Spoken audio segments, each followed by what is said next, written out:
Buonasera signori, benvenuti, bentornati. Buonasera signori. Come potete vedere oggi abbiamo la live di Black Desert e ce la guarderemo e commenteremo in diretta. Tutti assieme, come sempre, come abbiamo fatto la volta scorsa. Anche se la volta scorsa c'era il capo, che in teoria doveva esserci anche oggi, ma purtroppo non è reperibile al momento, quindi dovremo fare senza di lui, purtroppo. Ci basta che aspettare altri 7 minuti.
5 minuti signori, 5 minuti e vedremo cosa ci dicono.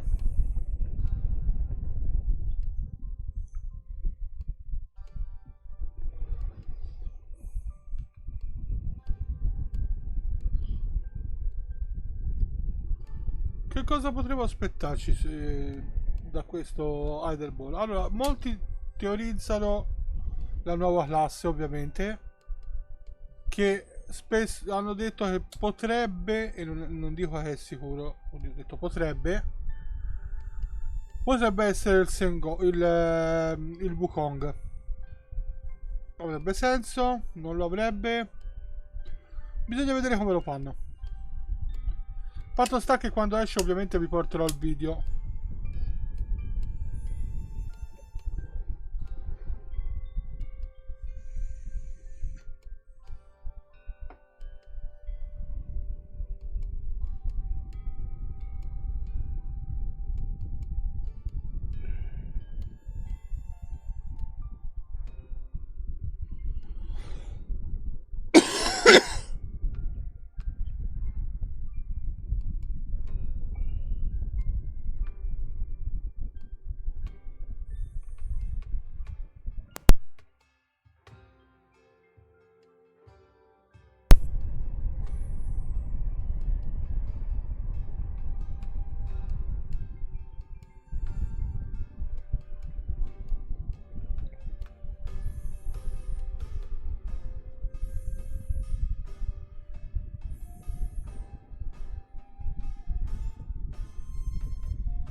2 minuti, signori.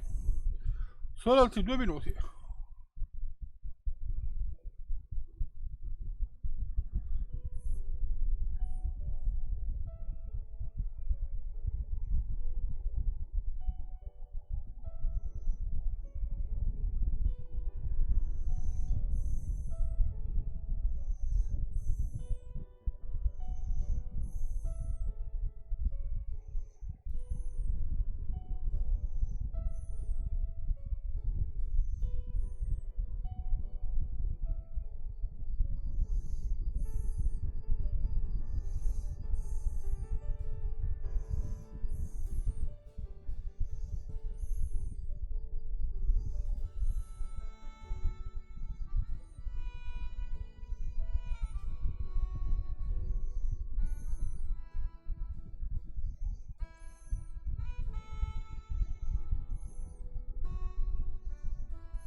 Ok, 25 secondi e parte. Ha avuto un attimo di ripensamento.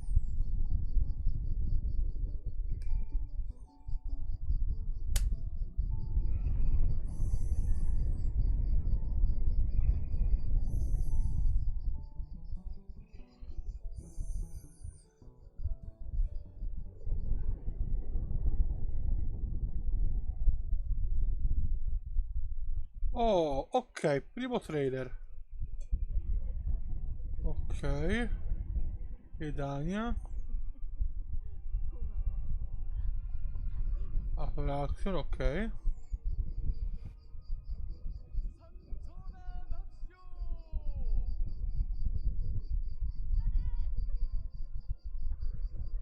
Ulukita.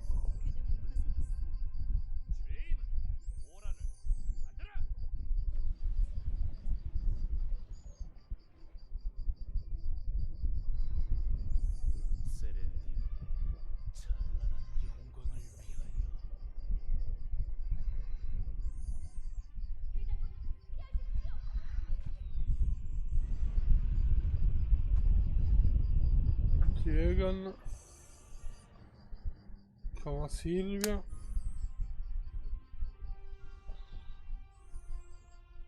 Valencia, ovviamente.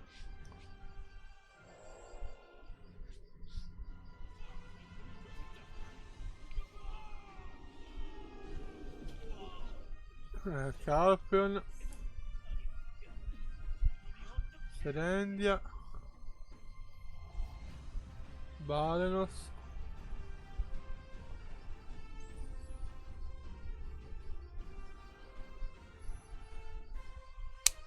The Ascension Chamber.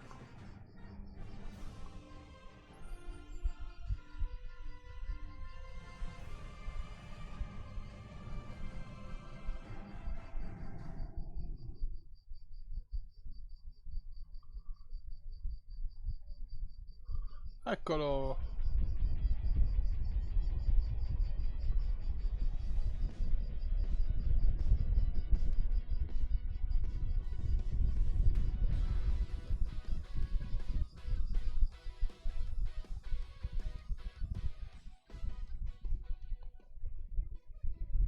Hello everyone, and welcome to Hidel Ball 2025. My name is CM Endlave. I'm one of your hosts, and joining me today is CM Kazaka and CM Knox. Hello, I'm CM Kozaka, and I'm super excited to be here. Let's have some fun today. Yeah. Hello, adventurers. I'm Sam Knox, and we're excited, I think, right? Yeah, absolutely. It is time. It is an absolute pleasure to be here with you all, chat. I hope you're all very excited. We've got a lot of exciting stuff on the way today. I am very, very excited. Obviously, we know what's going to go on and how it's going to work today. If it's your first time at a Hidel Ball or a Calcium Ball, essentially we have our jobs is going to pretty much go over the updates that are being said in Korean, and we will be basically telling you what it is in English as best and clearly as possible. So we do hope that we'll do our best, and yeah, Come on, just sit volta back, scorsa. relax, and type poggy woggies and chat whenever you guys are happy with an update. But yeah, we're really excited, guys. So it's gonna be awesome. Absolutely. In today's stream, we'll be kind of splitting the roles of each of the MCs. Yeah. If we'll try our best, of course, to make sure we're translating as live seamlessly as possible. But we hope you understand that it is a live broadcast, and there's always chance for misunderstanding. So The odd I bit of think ad lib. we're bringing our guests on stage. So let's Yeah. transition back. Okay. Let's take a look.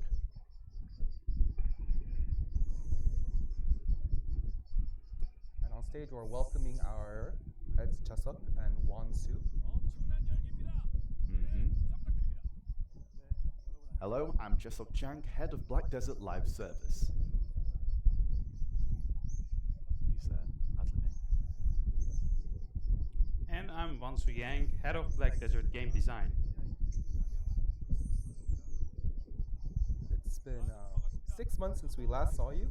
How have you been? I've been doing well. Me too. I've been working hard getting ready for today. L'ultima volta questi tre hanno droppato le bombe, eh? There's some little bit of ad-libbing here where they're Yeah, just like, this oh, you're looking is the good. part. Sometimes we might go ahead Yes. a line or two, chat, Yeah. but yeah, Coming from the future. that's because of the ad-lib. So something special about this Hidel Ball is not actually occurring in the capital region, but on Daejeon actually. Up until now, the ball has always been held in the capital region, and honestly, seeing adventurers travel long distances just to attend always left me feeling a bit sorry. So we've been wanting to hold a ball in a different region for a long time, and today we finally made it happen, right here in Daejeon, the heart of Korea. It feels really special, and more than anything, I want to sincerely thank all of you who came out in person today. We've got a lot of exciting summer updates to share with you. So whether you're here with us on site or tuning in online, I hope you enjoy the show and have a great day. We just had a video of Adania, and we're officially unveiling it today.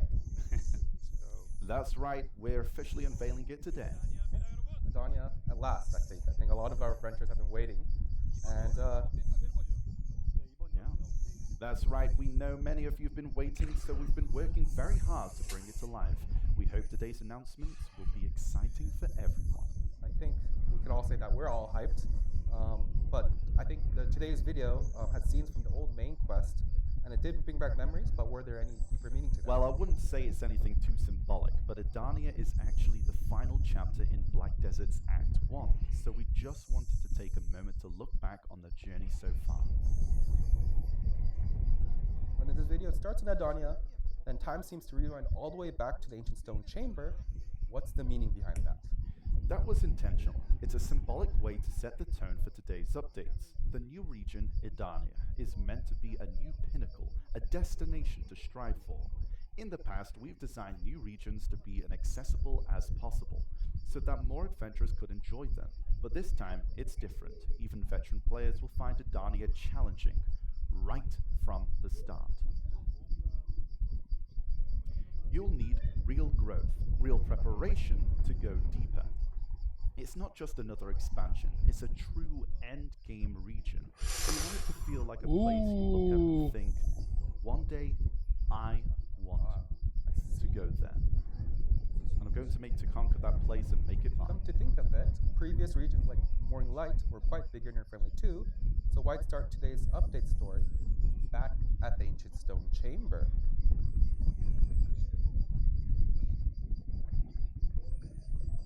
The ancient stone chamber is the symbolic starting point of every adventurer's journey. So today's update follows the same path, starting as a rookie, getting used to the game, growing step by step, and eventually reaching Edania. We'll be presenting updates for every stage of the journey, with something meaningful for everyone, for newcomers to veterans. Ah, I see it now. So today's theme is all about the road to Edania. You journey step by step. I think I like that. But I have to ask, is there no new class announcement today?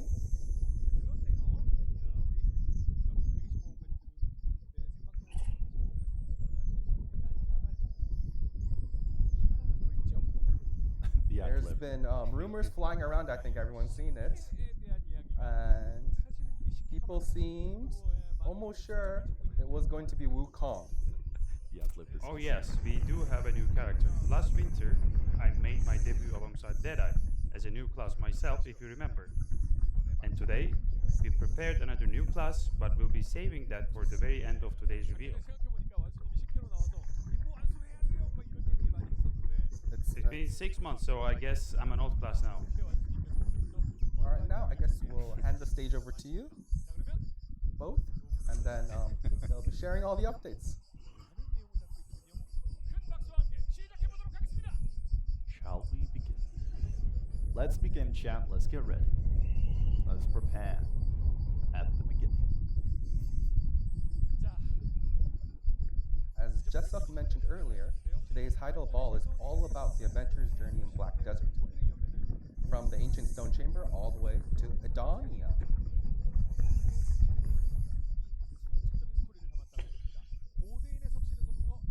There are 4 main chapters covered, each with its own theme. So let's jump into chapter 1. Okay, the journey begins. Chapter 1.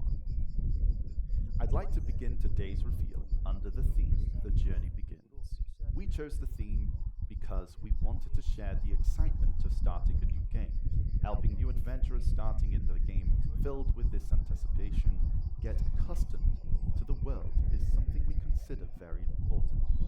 So, we've been offering various benefits and tracking how effective they are.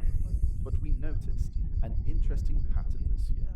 While those who adapted quickly grew at an impressive pace, there were still many who struggled to get familiar with the game, a clear divide in player experience. So, going forward, we want to re-examine the entire early game journey and focus on improving areas that are lacking or confusing. Chat, stop spamming that. Come on, this is important stuff. So I'd first like to talk about UI improvements. One of the most common feedback from new adventurers is that there's too much information on the screen. In particular, notifications about enhancements or items constantly pop up at the top of the screen and overwhelm the players. And the world map displays so many icons and functions at once, making it difficult for new adventurers to navigate the map through this sea of info, let alone figure out how to use them.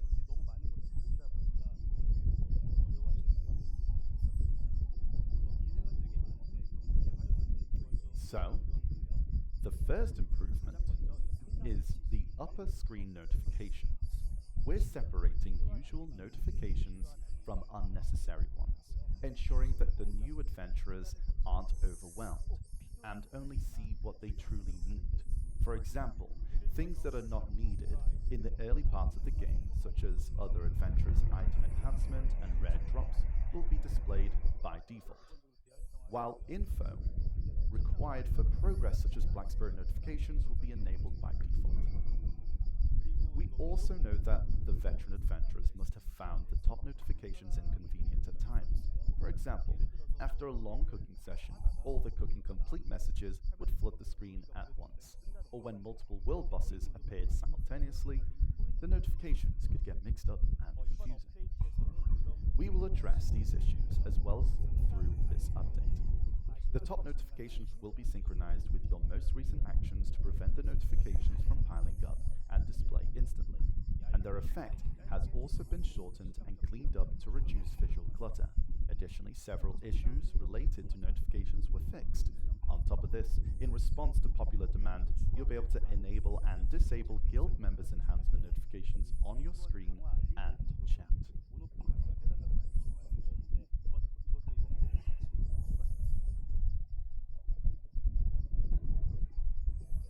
Okay, nice. We're starting off with a QOF. Next, I would like to introduce the improvements to the world map UI. We think even veteran adventurers will really appreciate this one. You'll be able to see where your old family characters are directly on the world map at a glance. Before, if you wanted to check where your alts were, you had to open the endgame menu or go to the character selection screen. Some players even replace their portraits with world boss images to see where they are parked. Now you can simply click Manage Family Character icon at the top right of the world map to check their locations anytime. Yeah, that's pretty Basically, nice. you can just see everything on the world map now. Pretty cool. Let's take a look at the video.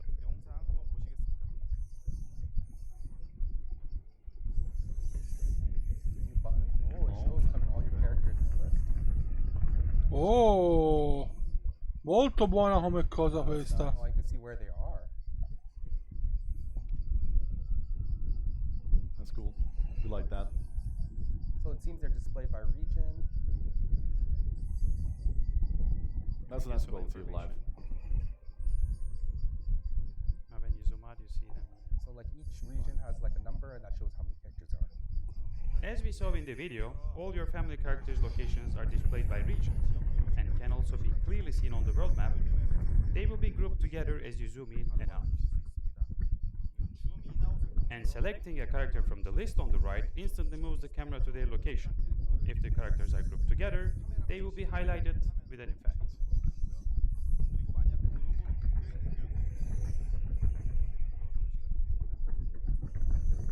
All the features that could be found in the Escape Endgame menu will be available here too. Even the character's energy stacks and mounts can be viewed from the character list on the right. Their inventory Okay, can also molto be seen buono. by selecting them from the list, and this is the most important feature. Through this feature, you no longer need to change to another character in your family to move them to a desired location. Rather than explaining in detail, let's go ahead and watch a video.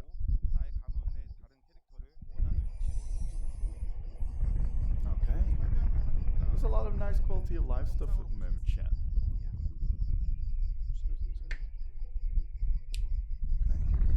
Each character has a sub menu where you can choose to move them or you can choose to Oh, switch yeah, to them. that's nice. Ooh, there it is by nodes as well. But yeah, you can move them through nodes now too. Yeah, so it's not just where, you know, it's not just the main city now, you can actually move them to a node. That's nice. That's nice. It's all nice having everything in one UI now. SW. Next, as you can see, previously the character could only be moved between towns. This feature now allows characters to be moved to nodes as well, meaning you can place your characters where world or field bosses spawn and for many other convenient purposes. Please Ok, note that finalmente travel time stanno remains the same as rimodernando before, and moving la between cazzo di towns Wii. is free, but moving to nodes will cost a small amount of silver.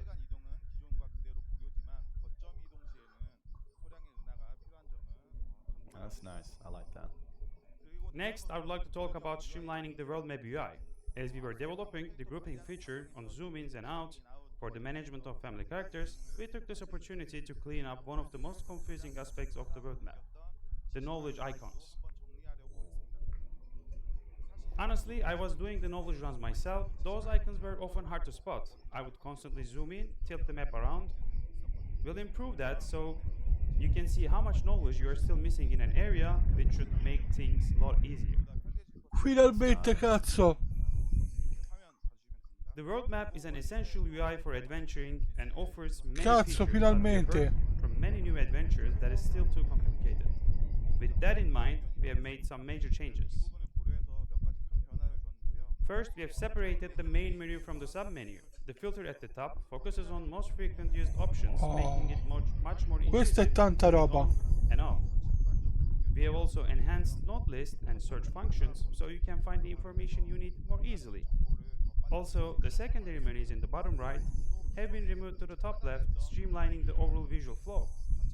With the knowledge icons better organized, we'll keep refining the map to make it more user-friendly and polished overall. I like this kind of unification or integration of everything. Yeah. Yeah, it's really good. Okay. Next, I'd like to introduce a new integrated event page. Previously, you'd have to check the website to see what was going on, then open the quests window to accept the event quest. Sometimes, open the world map to find the location, and get dice from the bottom right menu.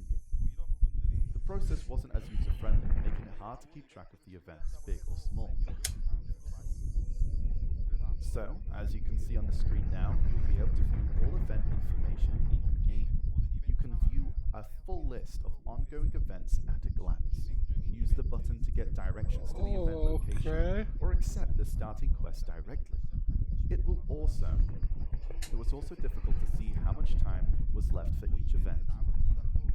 But now, events are about to end will be marked with an icon, helping you prioritize which event to do before they expire. That's actually really nice.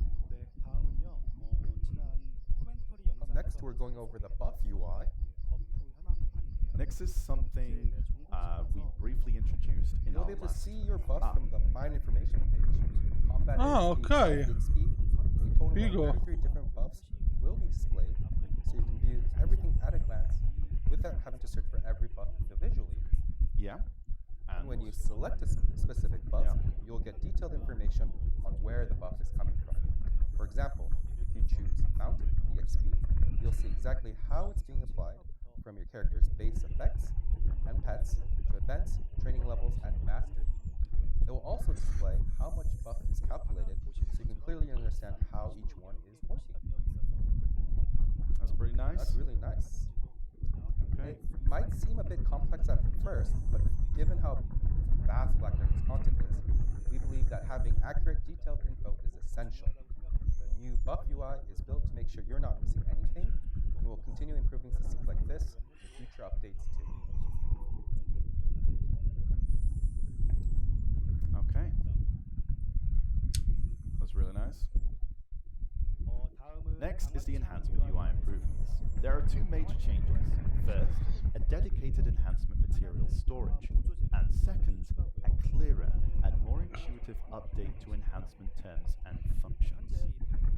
Currently, materials like Advice of Valk's Crime are scattered across characters and also take up space in your Pearl inventory.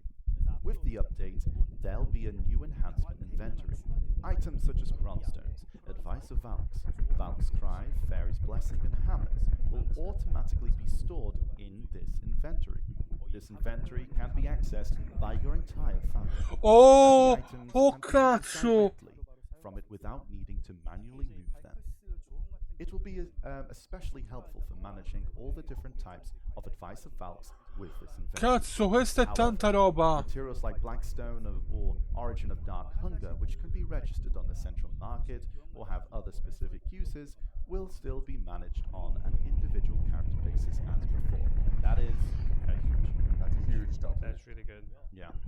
That's really, really nice. Have a lot of And one of the most confusing aspects of the previous enhancement system was the stacks. Originally, stacks were meant to be a kind of compensation for failure, but became an essential part of the enhancement process. So, we've unified the terminology to enhancement chance and streamlined related features such as Valk's Cry and Devour so they can all be used intuitively within this system. That's really nice. And as you can see from the UI, when you choose to increase enhancement chance, you'll be able to use Valk's Cry and even Devour. As this is more convenient than the current Devour system, we expect it to be a big improvement for the veteran adventurers. And we expect the new adventurers to naturally understand it as a function to increase the enhancement chance. That's looking really clean. Yeah, it is See my really inventory. cool. can show you like recommended. Next, the term use Cronstone didn't clearly communicate that this feature protects your gear during enhancement. Now, it will be replaced with a much clearer term, level protection. It'll also be improved so that you'll select the materials yourself when using this feature. So, this change should help prevent those accidental moments, like forgetting to use the Cronstone. Overall, this redesigned enhancement UI is aimed at reducing confusion and making the system more intuitive for new adventurers. We'll also continue to make improvements in a way that this is more convenient for our veteran adventurers to use.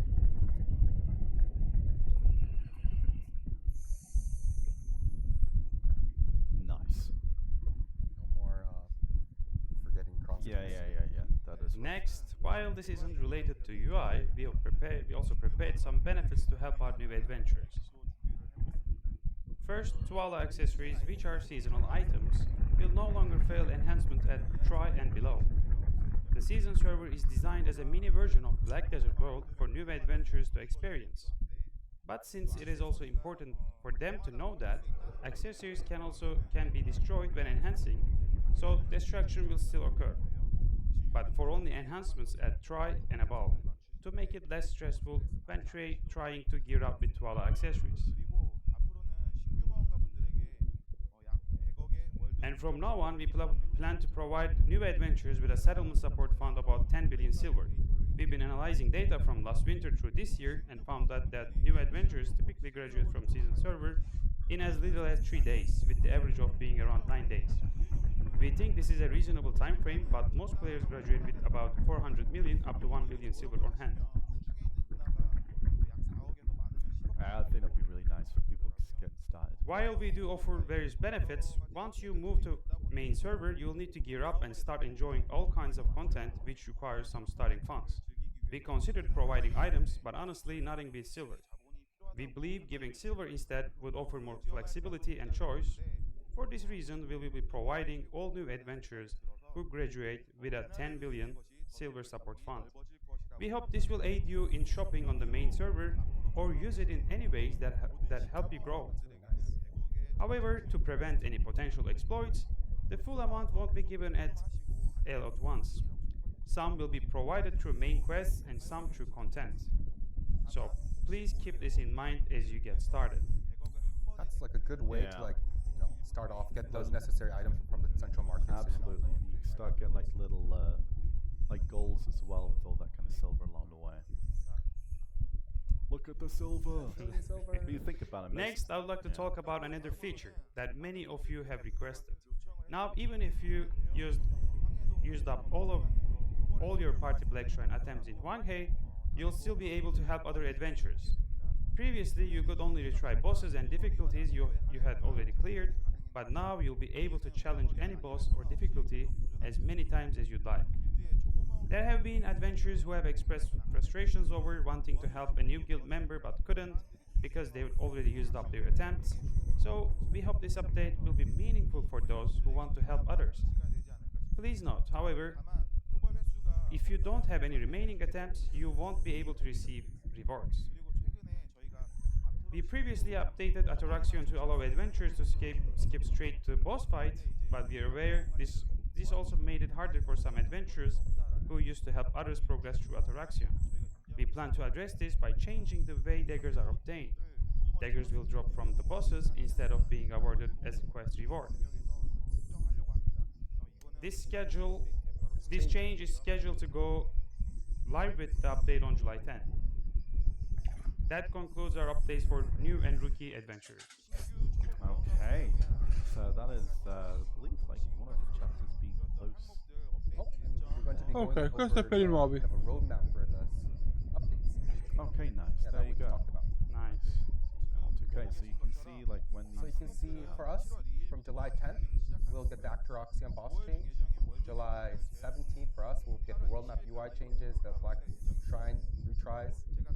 July 30th, the enhancement UI changes. And well, August, one more thing we'll before get- we move on to the next chapter. Recently, we held a mentor and mentee event. Not yet. We're still going over the world map. Your Oh, spoilers. okay. So in August, you can see.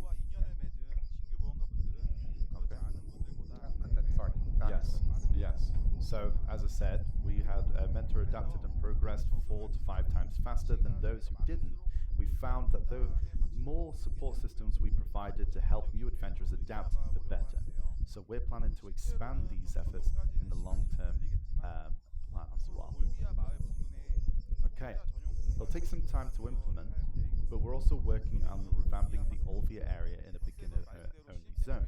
We're calling it Olvia School, a school for new adventurers with support from Calfia. That part of the Olvia will be rebuilt. Here, you'll be able to hone your skills by battling various monsters and try out cooking and alchemy with designated ingredients and shared tools, helping you learn the game's basic systems and in a practical way. We plan to operate Olvia School in classes, and even after graduating, adventurers can stay connected through alumni groups with ongoing support for forming lasting in-game communities. It will take some time until it's built, but since the scenery of Olvia will change significantly, we encourage those with fond memories of the area to visit there before the update goes live. And in short term, we'll be refining our early game systems as introduced today. And in the long run, we're preparing an entirely new beginning area. Our goal is to help you adventurers really experience what makes Black Desert fun right from the beginning. That sounds like a big thing. That's really nice. I think it's important for those people just starting their this- journeys. I also missed Olvia. This chapter 1, the journey begins. We're wrapping up. 11 years of Black Desert, but there can be never enough quality of life improvements, I think. Absolutely. These updates aren't just helpful for new adventurers as they get started. They are full of changes that make the game more comfortable for everyone. 그만큼 많이 준비한 것에 대해서 많은 분들이 좋아해 주시는 것 We 아닌가 still have 신규 모험가분들이 적응하는 데 도움이 될 뿐만 아니라 우리 전체 모험가님한테도 Okay. 편안해지는 내용들 많이 있지 않았나. we still have plenty more to share today. Yep. Next up is chapter 2, which is going to focus on getting familiar with the world of Black Desert. So let's dive right in and see what's coming next. Into the Wide World, Chapter 2. We're growing, chat. We're growing. Okay. Next updates for those still getting familiar with the game. Since a lot of these are quality of life updates, veteran adventurers may also find these updates useful. Once again, UI updates come first, which start with what so many adventurers have been anticipating: the all-in-one preset. This is not the first time I'm talking about the all-in-one preset, and I've always felt sorry for making you wait. But now I'm happy to say that it's almost ready to be released. With the all-in-one preset, you'll be able to view all your various settings on a single screen. What really makes this feature shine is that your preset will automatically apply when you enter specific content. Take the Arena of Solari, for example. Am I going a bit too far ahead? Yeah, sorry, chat. There we go. Take the Arena of Solari, for example. You can now pre-select your preferred preset in advance, just like what is shown right now. If you're out PvEing and get matched up for the Arena of Solari, your settings will automatically switch to your preset for the arena. And they'll switch back to the default settings after the match. In Okay. this way, you'll be able to set up presets for each type of content. It would be easier to join Guild League as well. However, while Carolyn's buff has become essential, it's causing issues in various content like the Guild League. We considered extending its duration, but honestly we feel it's better to remove unnecessary upkeep altogether to simplify things, both now and for the future. So, we're gradually phasing out Amity buffs, like Carolyn's and Aliston's. Now, you might be thinking, how are we going to deal with DR classes from now on? That's a fair concern, and we'll be addressing it shortly after. Going back to all-in-one preset. I am zooming, chat. I am zooming. I'm very sorry. At first, it was going really fast, and then I'm like, yeah. So the idea is to kind of make everything a bit easier to update Yeah. and simplify.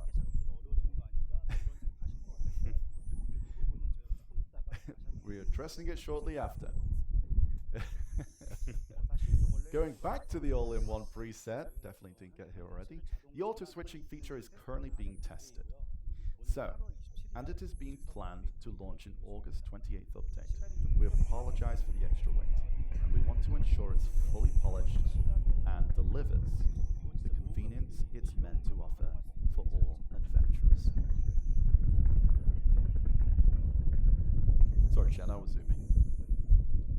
thought I was actually blind. But, well, next up, Adventure Log Reward Integration. Adventure logs are play a crucial role in progression by boosting key stats like AP and DP. But with stat rewards spreading across multiple logs, trying to collect them all can feel overwhelming. With this update, completing just Igor Bartali's adventures will grant you all the stat rewards, including AP, DP, accuracy and evasion, max stamina, MP, and HP. Igor's got it all. Igor has got it all. Becoming more famous now. Now, you might wonder what the other adventure logs offer now. To address this, we're adding special rewards like colored titles to them, turning them into challenge or objective-based content. In short, they'll become optional rather than mandatory. For adventurers who've already completed these logs, the rewards will be distributed right after the update. I'm sorry for you, Dean. If you haven't yet, the choice is entirely yours. So for new adventurers are also immediately met with the mandatory quests, like those for the campsite or tier 5 pet, right after starting the game. But with more mandatory quests added over time, many new adventurers have found the early game overwhelming. We're working on improving this experience as well. That said, we'd like to ask for your understanding. For instance, even after simplifying Blackstones, we ended up introducing a new one later on. Sometimes when adding new content, new items are inevitably introduced, and so are quests. While we aim to minimize this, some additions are simply unavoidable as the game grows. That's why going forward, we want to put more focus on reorganizing existing content. So before we add something new, we'll make it a priority, to clean up, streamline, and polish what's already there to make the game more manageable and enjoyable for everyone. I think that's really important, actually. Right? Yeah. So people not just feel overwhelmed, but like burdened by having so much stuff. Yeah, and it's a thing like I think it was like last year or maybe the year before, we had like this whole part of like integration, like trying to consolidate a lot of stuff. You know, new things come into the game, right, chat? So of course, it's gonna grow. Now let's talk about the seed torch. Oh, This is oh. Klaus' Old Moon seed torch. We have been working on making seeds stackable, but since that is taking longer than expecting, we are offering this temporary solution. This pouch is for storage only. You won't be able to plant directly from it. While I have been focusing on just one crop, many adventurers prefer growing a wider variety.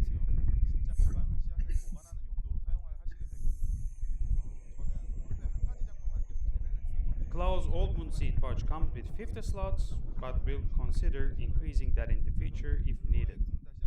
We hope this pouch helps adventurers who had trouble with inventory space when storing different types of seeds. That was actually really nice. Nice quality of life.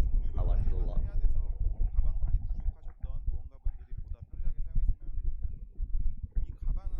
It is also easy to update. Once you reach farming skill 1, simply interact with Old Moon Manager to get it. Please note that only one forge can be obtained per family.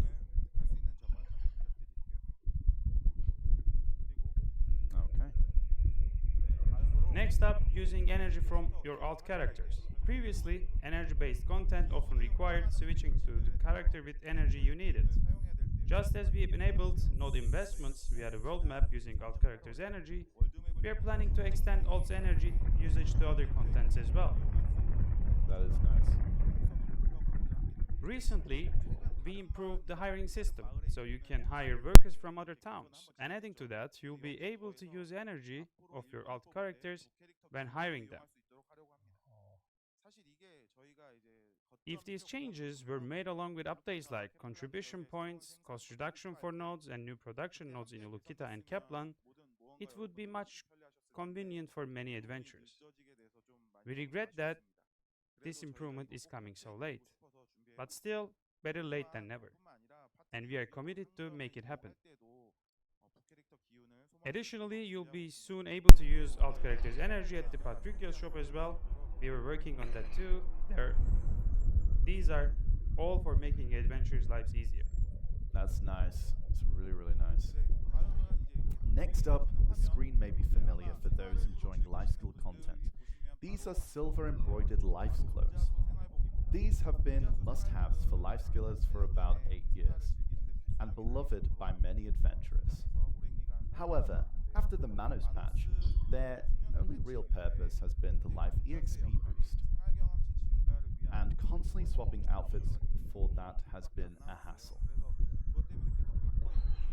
So, we've decided to let most silver embroidered life clothes go. Except for the traders and farmers clothes that don't provide a mastery buff, all other silver embroidered life skill clothes will be removed, and their effects like life EXP boost, cooking time reduction, and processing success rate will be added to the Manos clothes. Those who already own silver embroidered life clothes will receive compensation based on their enhancement level. You'll get silver up to duo, and from try and above, you'll receive a Jin Bond or 1 Dawn Crystal Life EXP based on the enhancement level.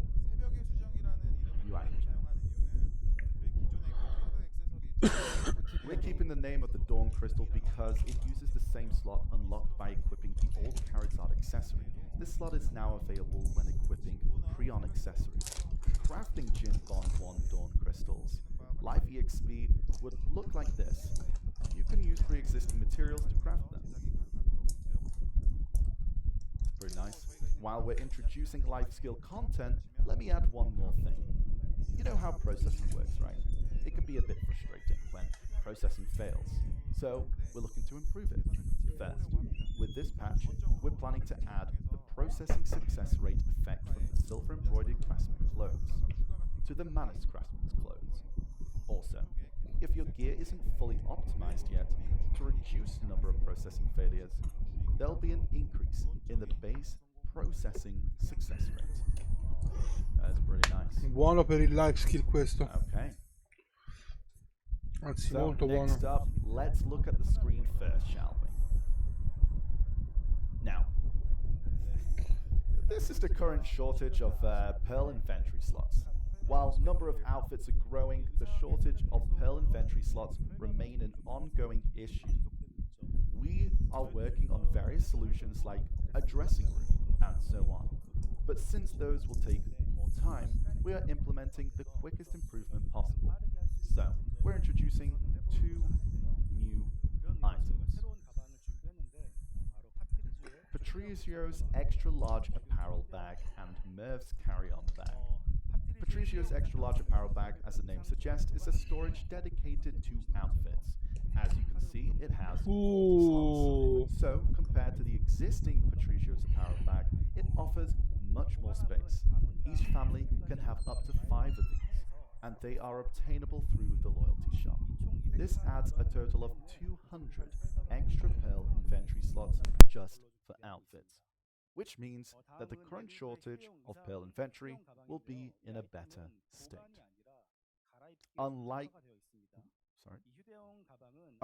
Next up is the Merv's carry-on bag, and unlike the apparel bag, this item specializes in quick swap rather than storage. When you open it, you'll see an equipment style UI instead of a bag, allowing you to assign outfits for each slot.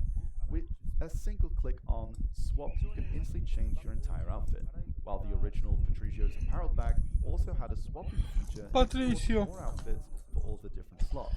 Sì, ma ancora non state rilasciando la frusta. Merv's carry-on bag addresses these problems and is designed specifically for easy outfit swapping. Merv's carry-on bag is also available for purchase up to 12 per year from the loyalty shop. With these storage items comes bittersweet news as well. The existing Patricio apparel bag will no longer be obtainable, and its outfit swapping feature will also be removed. It would be ideal to keep the item and its features, but due to the slot occupancy issues, this change is unavoidable, and we ask for your understanding. Sorry, chat, but we've got some really good things instead of it, which is really nice.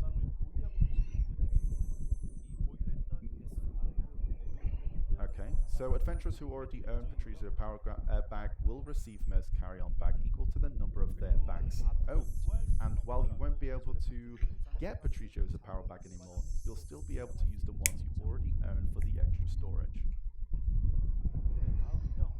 Moving on, let's talk about a new feature coming to mains. Who have been with us for the past 9 years. You'll soon be able to designate a main maid and fully customize their appearance. Previously, maids came with the preset looks, which may not have suited everyone's tastes. Now, you can create your own unique maid character. For example, you can set your maid as a shy dressed in a shy exclusive outfit and create your own cutie pie maid. Or go with a giant and have a big sturdy butler by your side, using a conversion stone available at the Bell shop. Outfits can be converted into maid exclusive outfits.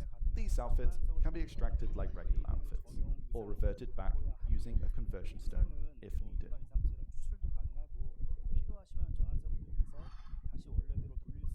Sì, tutte le mie maid saranno le cutie pie. It'll greet you every time. You'll use the maid function, replacing the default maid. We're also adding small interactive features. For example, when you board a wagon, your maid will take the driver's seat, while your character rides alongside and rests. We plan to expand these interactions further. Since this is your personal maid, queste you'll sono also be able carine. to name them and even chat with them. And we're experimenting with AI features. Chat with them. Oh boy. One important note here, we're intentionally avoiding any gameplay advantages with the main maid. We don't want it to become a must-have or affect balance. This is purely meant to be a fun, customizable feature for you to enjoy your own personal companion. You'll always have friends. See what chat's saying. Coming up next, let's set the improvements aside for a while and introduce some content. It is what we have mentioned before, the blue battlefield.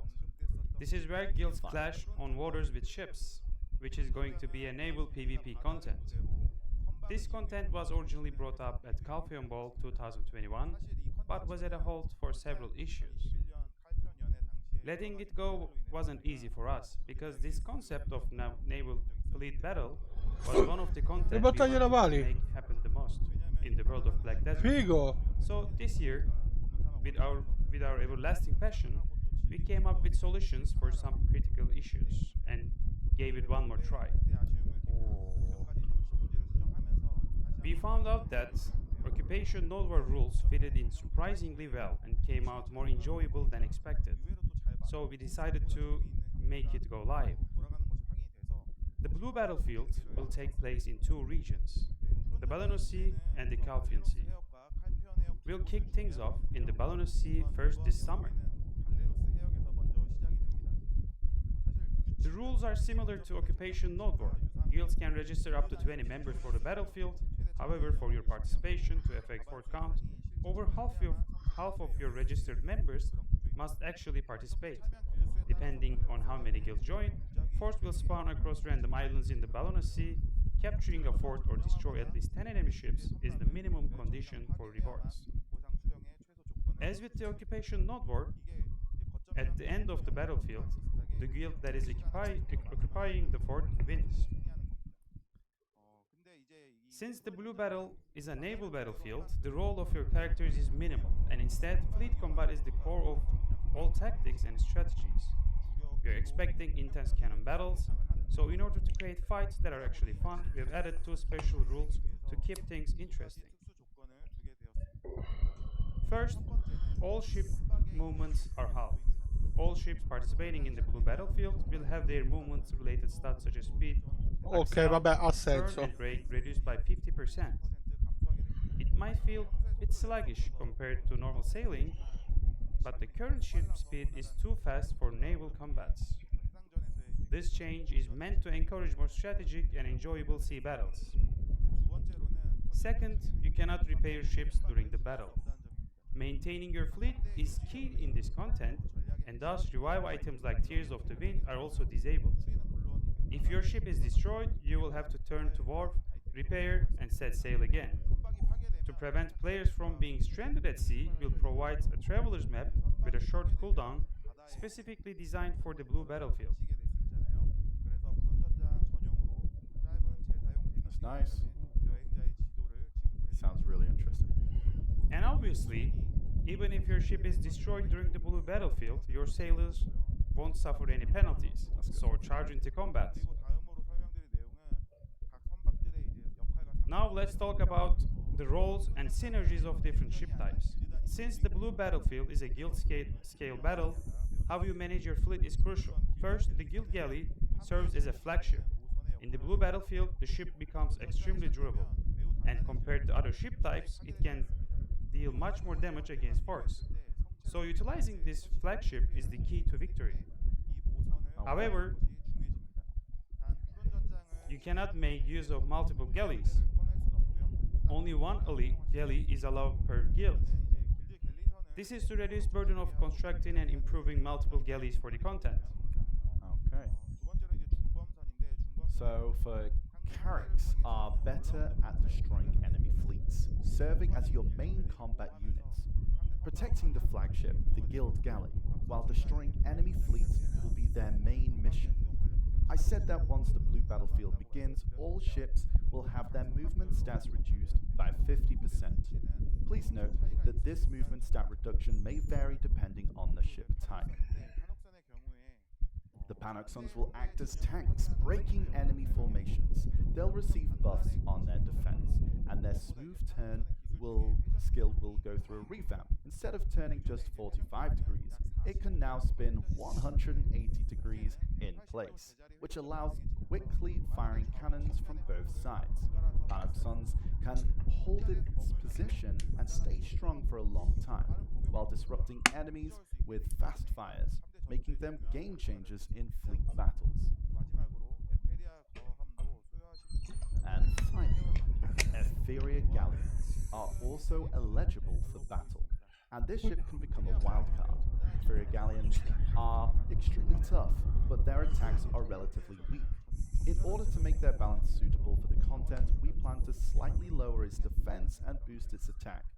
Guilds with more galleons may have an advantage, but they'll also draw more attention from rivals. Now, after all these explanations on the blue battlefield, you may think, isn't this just another naval node war? And honestly, you're right. It'll run 6 days a week, except Saturday, following the same time schedule as the regular node war. In other words, you could think of it as a standalone naval node war.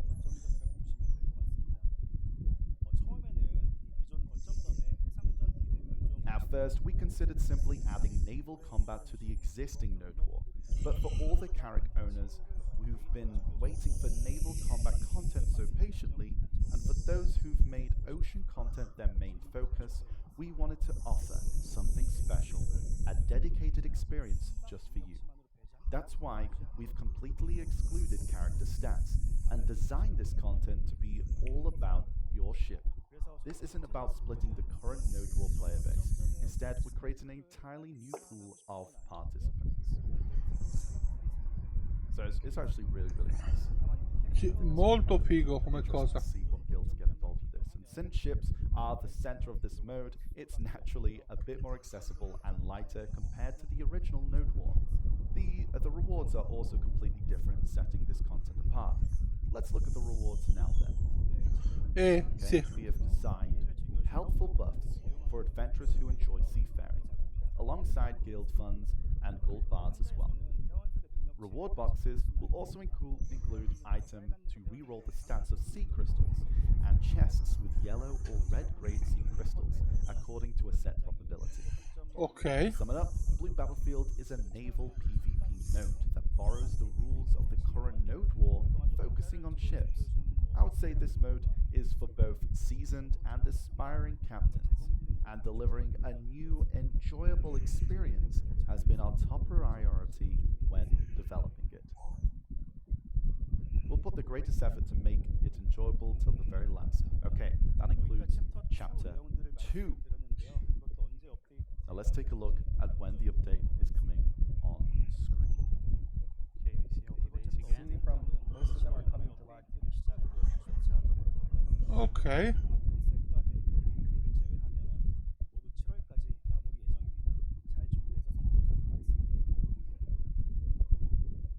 네,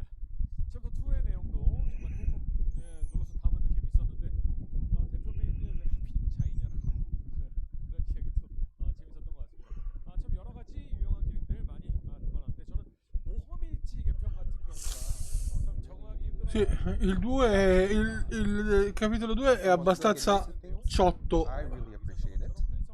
abbastanza Plenty pieno. of quality of life upgrades were introduced, including energy switch, seed bag, an outfit pack, plus a sneak peek at the blue battlefield. And I think it's time to go to Edonia. So let's see what's next in the next chapter together. 다음 챕터 가보시죠. Okay. We're now on chapter 3, Beyond the Desert Sands, chat. We are leveling up. Getting there. Getting We're to getting Edonia. there. I know people are excited for other stuff. Don't worry, chap, we're on our way. Okay? More Now, chapters. this chapter is titled Beyond the Desert Sands. These are for those who settled in the world and gotten the hang of Black Desert. Our previous topics were a bit lighter, but since this chapter is just before heading to Edonia, we've included some advanced content. Since we have a lot to cover, let's dive right in. Ok. So, first up is a new content called Alan Serbin's Landscape. In Black Desert, many adventurers spend a long time aiming to find specific treasures. That passion for reaching your goals is truly inspiring. But that challenge can feel overwhelming or even keep some from trying it at all.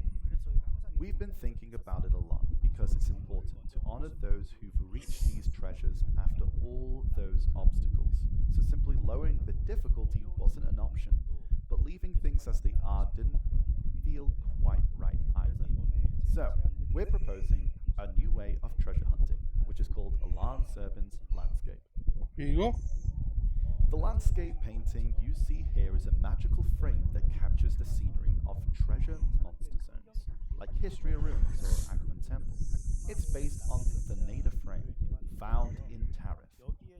The idea is that by imbuing the frame with a spell, the energy of the specific location fuses with your character temporarily. While in this state, you gain a powerful effect.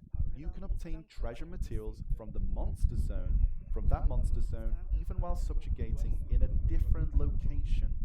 For example, if you activate the landscape of History of Ruins, even at monster zones other than History of Ruins such as Golden Pig Cave or Darkseeker's Retreat, compass materials obtainable from History of Ruins will sometimes drop, but you won't be able to use it in every monster zone.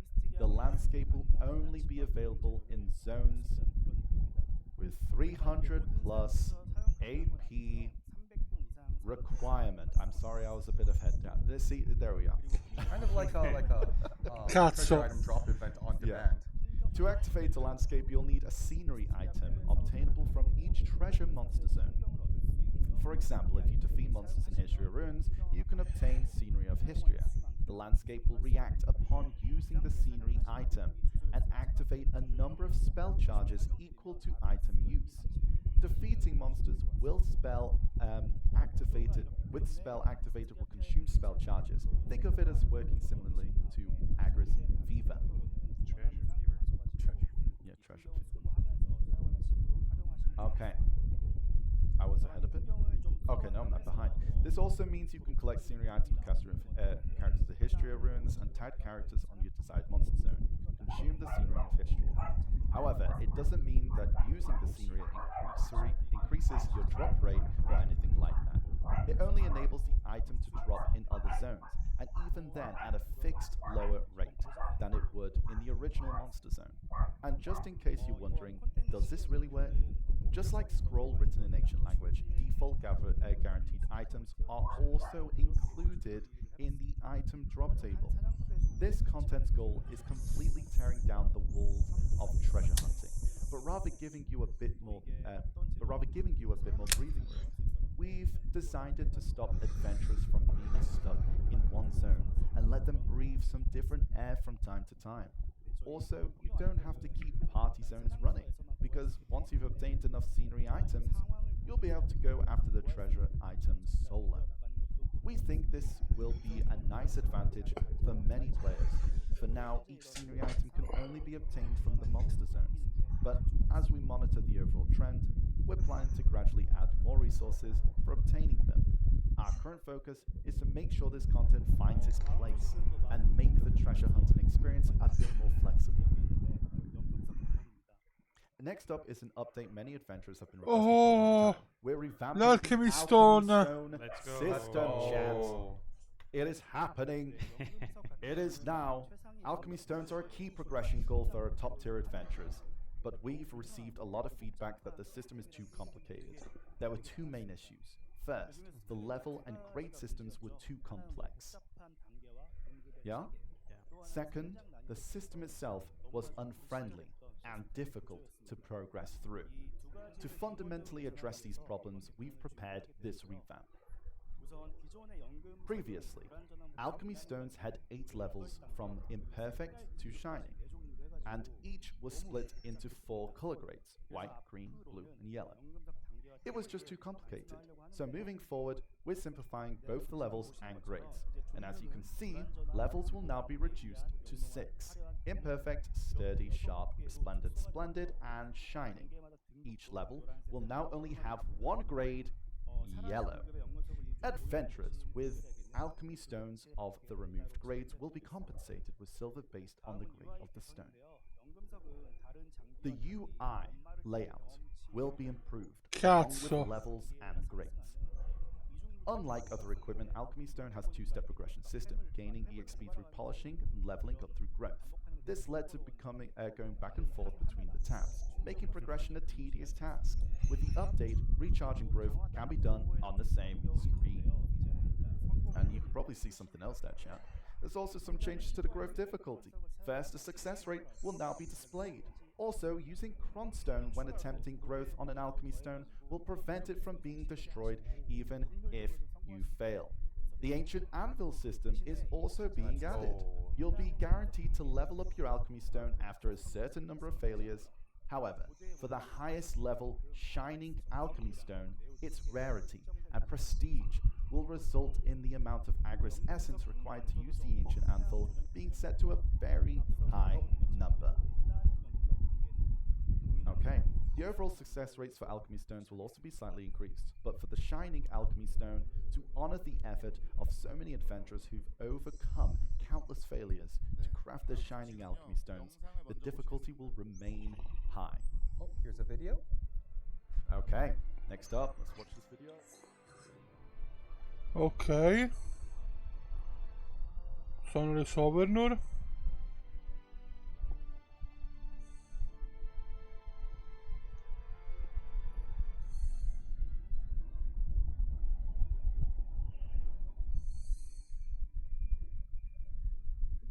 네, 많은 분들이 이번 연애 Okay, very nice. Woo-woo. I think many adventurers have been. Many adventurers were speculating on this as the reveal of the new item, Sovereign Sub-Weapon.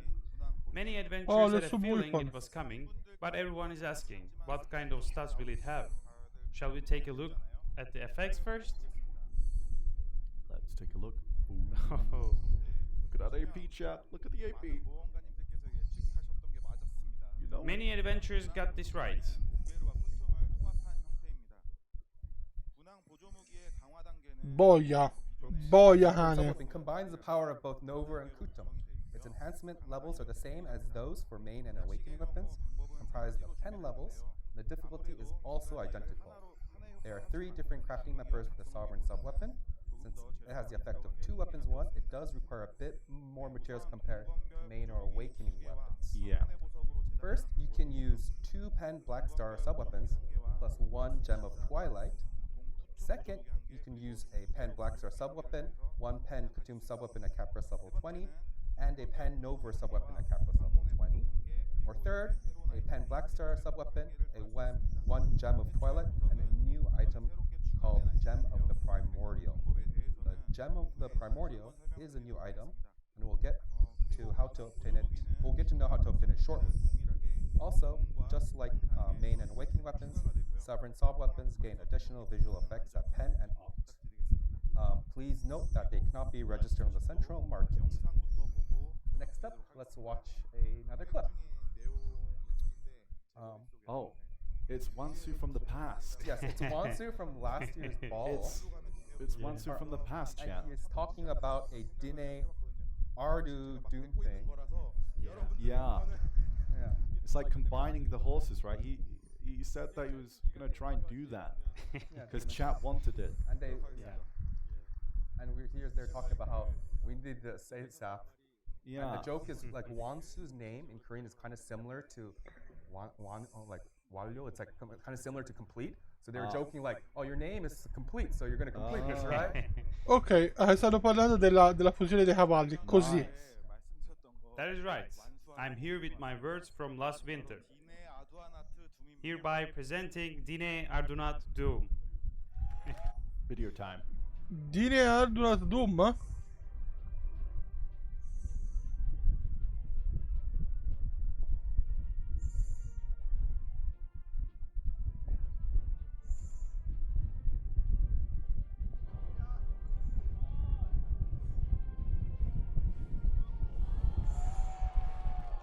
Ma che figata!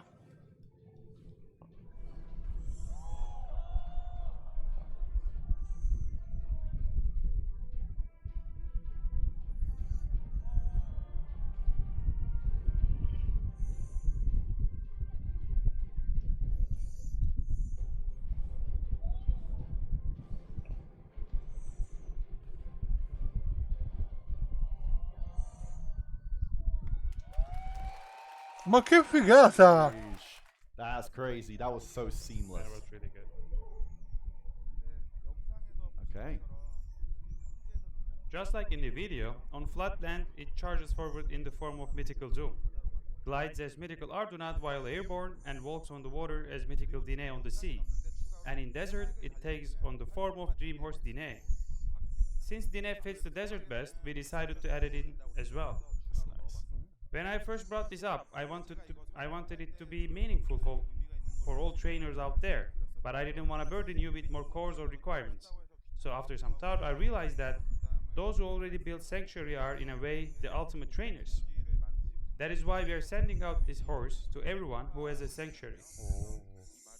This isn't a one-time event reward either. From now on, anyone who builds a Sanctuary will obtain one.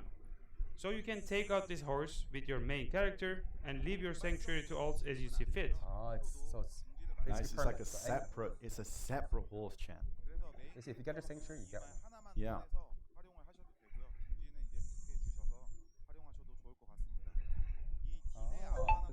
So you could just leave your other sanctuary to your The old. spatial Dine Ardunat Doom comes fully loaded. It starts at level 1 but already knows all 37 skills at 100%, excluding the 2-seater skill. And its base stats are set to highest values amongst mythical horses. For example, its speed matches Ardunat's highest and turn matches Doom's top stat. As the best horse in Black Desert, we made sure it has the best possible stats to match. Oh, okay, that's nice.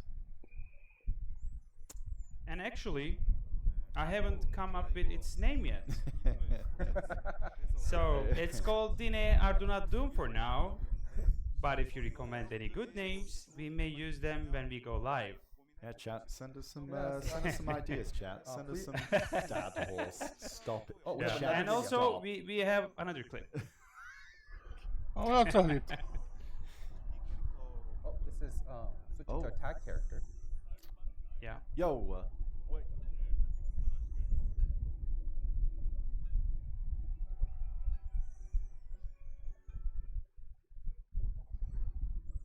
Okay, it's like instant transmission. Yeah, this is actually something that is still experimental level. We are working on the feature lets you instantly switch the attack character without any loading time. Honestly, it's Oh. still too early to say for sure whether this will be Questo è possible or bello. not. But if everything goes well, while there will be still a cooldown, you'll be able to instantly switch your attack character when travel separately is turned off. I mean, yeah, that makes sense. Yeah. That does make sense. Being able to instant transmission across the map. That was looking great, by the way. Of course, this feature remains uncertain for now, but I wanted to share this with you because this motivates us to work even harder. So consider this as a Figo little questo. push for ourselves as well. We'll do our best to make this happen, just like Dine Ardunat Doom, and that wraps up the details for Chapter 3. Now let me tell you when you can expect this update. Oh. He also made another joke saying that with his name. Oh yeah. To complete. Yeah. So So Sovereign Subweapons, August 6th. August 6th. Okay. DNA Ardu Doom is August 13th. The landscape is August 27th. And Yeah. the Alchemy Stone renewal is set for September. September. Okay. 챕터 3 Nice. 사막을 넘어서는데 역시나 적응 단계를 넘어선 Okay, chapter 3, Beyond the Desert, I think sounds great. Or Beyond the Desert sounds great. Yeah. Alan Servin's Landscape, Alchemy Stone rework, Sovereign Subweapons, Dene Ardu not Doom. That's a lot. Nice. I think we really do need a better name. Yeah. So let's keep them coming. The most popular name is in the chat now. Yeah. Apparently it's Dad. Yes. Dad is the name of the Dad is boss. the name. I think that's just how it's going to be from now on. Okay. For me, like the character tagging switch was actually crazy to see. Yeah, Like, it was. instantly, yeah. Without any loading. Yeah. Yeah. But now, I think it's time for chapter 4, everyone. Well, It's finally time. yeah. It's finally time for Adania. Maybe. Oh, Edania, Demon Realm. I think we're going to go into 3.5. So yes, we are. But just before we move on to Adania, there's something important I'd like to talk about first. Those who remember the last Calcium Ball may be wondering, when is it happening?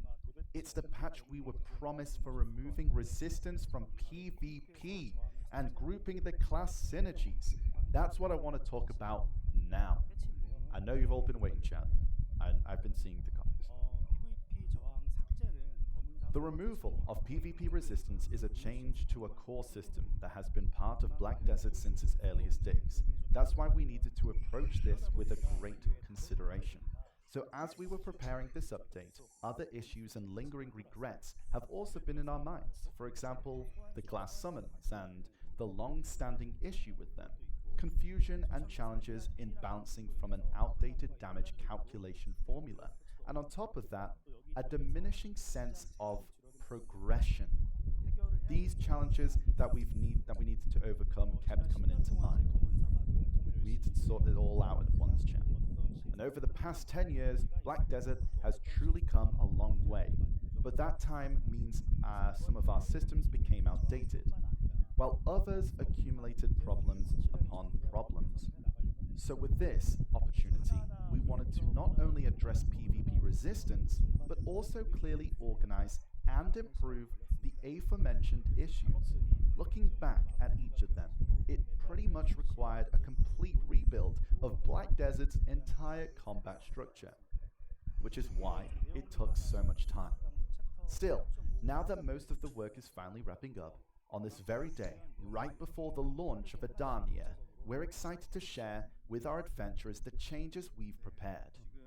There's quite a bit to say about this. Yeah, as Jessup mentioned earlier, over the past 10 years of Black Desert, our combat system has gradually become more complex. It's a bit slow. Alongside that, a number of issues have also accumulated. The changes we've made were done with the goal of streamline and unity in mind. There are four areas we're focusing on with this overhaul. First, refining the damage calculation formula. Second, removing resistance from PvP. Third, grouping synergy multipliers. And fourth, improving the system to enhance a sense of equipment growth. First is refining the damage calculation formula. We started by clarifying the basic terminology, specifically for evasion or accuracy and evasion. They were often displayed as accuracy rate, evasion rate, causing confusion. Now, these will be unified as accuracy and evasion with a 1% to 4-point conversion rate. This change should prevent any further confusion with mixed terminology. Additionally, all accuracy effects attached to each class's skills will now be removed. Currently, each class receives different accuracy effects for each skill based on their unique characteristics. Okay. Because of this, balancing has been difficult. And there have been certainly cases where things felt unfair depending on the situation. So we plan to remove all accuracy rate attached to individual skills, and instead add an accuracy plus 18 per skill to Infant Master, a common passive skill for all characters. Now this might be a bit confusing, so to give you an example, currently this is the Hashashin skill Inquisition. This skill has a stat that increases accuracy rate by 19%, and a buff that increases all accuracy rate plus 6% for 10 seconds when using the skill. Such effects Okay. that come with the skill itself will be removed going forward, and accuracy will instead be added to a common passive skill, Infinite Mastery. Please do note that accuracy effects on class-specific passive skills will remain the same. This way, every class will be able to use more diverse combos without being limited by skills that increase accuracy rate. Next Oh, is okay. about the damage reduction rate of super armor. Am I a bit fast? I am a bit fast. This time I'm a bit fast. Sorry, chat. Can't get it right. Can't get it right. PvP players may already know this, but other adventurers might find this unfamiliar. The damage reduction rate have been applied as a multiplicative stat so far, but since it applies differently from various buffs in the game, we are changing it to an additive calculation for unification and intuitiveness. Just changing the formula like this would diminish the efficiency of skills that increase damage reduction rate. So, we'll be adjusting the damage reduction rates of these skills, along with the formula. We are sharing this as they are changes being made, but we'll make sure that it doesn't feel any different from before. Next is on extra damage to species. We wish to clearly distinguish how it's applied in PvP and PvE. For example, extra damage to humans will no longer activate when you fight with another adventurer in PvP, and will only activate Okay, ha against humanoid senso. monsters. Instead, the effect that applies to another character in PvP will be replaced with a new one called extra damage to characters. This will reduce confusion by clearly distinguishing PvE and PvE. PvE and PvP. With this change, you might be worried about the items with extra damage to humans. This patch will also add the same amount of extra damage to characters to all items that already have the extra damage to humans effect. Existing items will be updated in this way, and going forward will make appropriate use of extra damage to characters in various ways. There'll be some changes to extra damage to species itself. First, the extra damage to species will no longer exceed the AP limit for monster zones. In other words, it will not go over the soft cap. We're preparing a comprehensive rework to ensure that the difficulty and efficiency of monster zones are balanced with these changes. There are Okay. also additional changes in store, so stay tuned for them too. Next, on to the summons.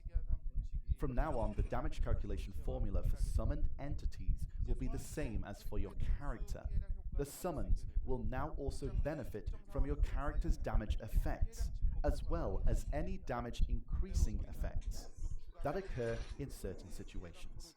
On the other hand, extra damage to species will no longer ignore the target damage reduction, and stats will now be applied to summons in the same way as they are to characters, not monsters.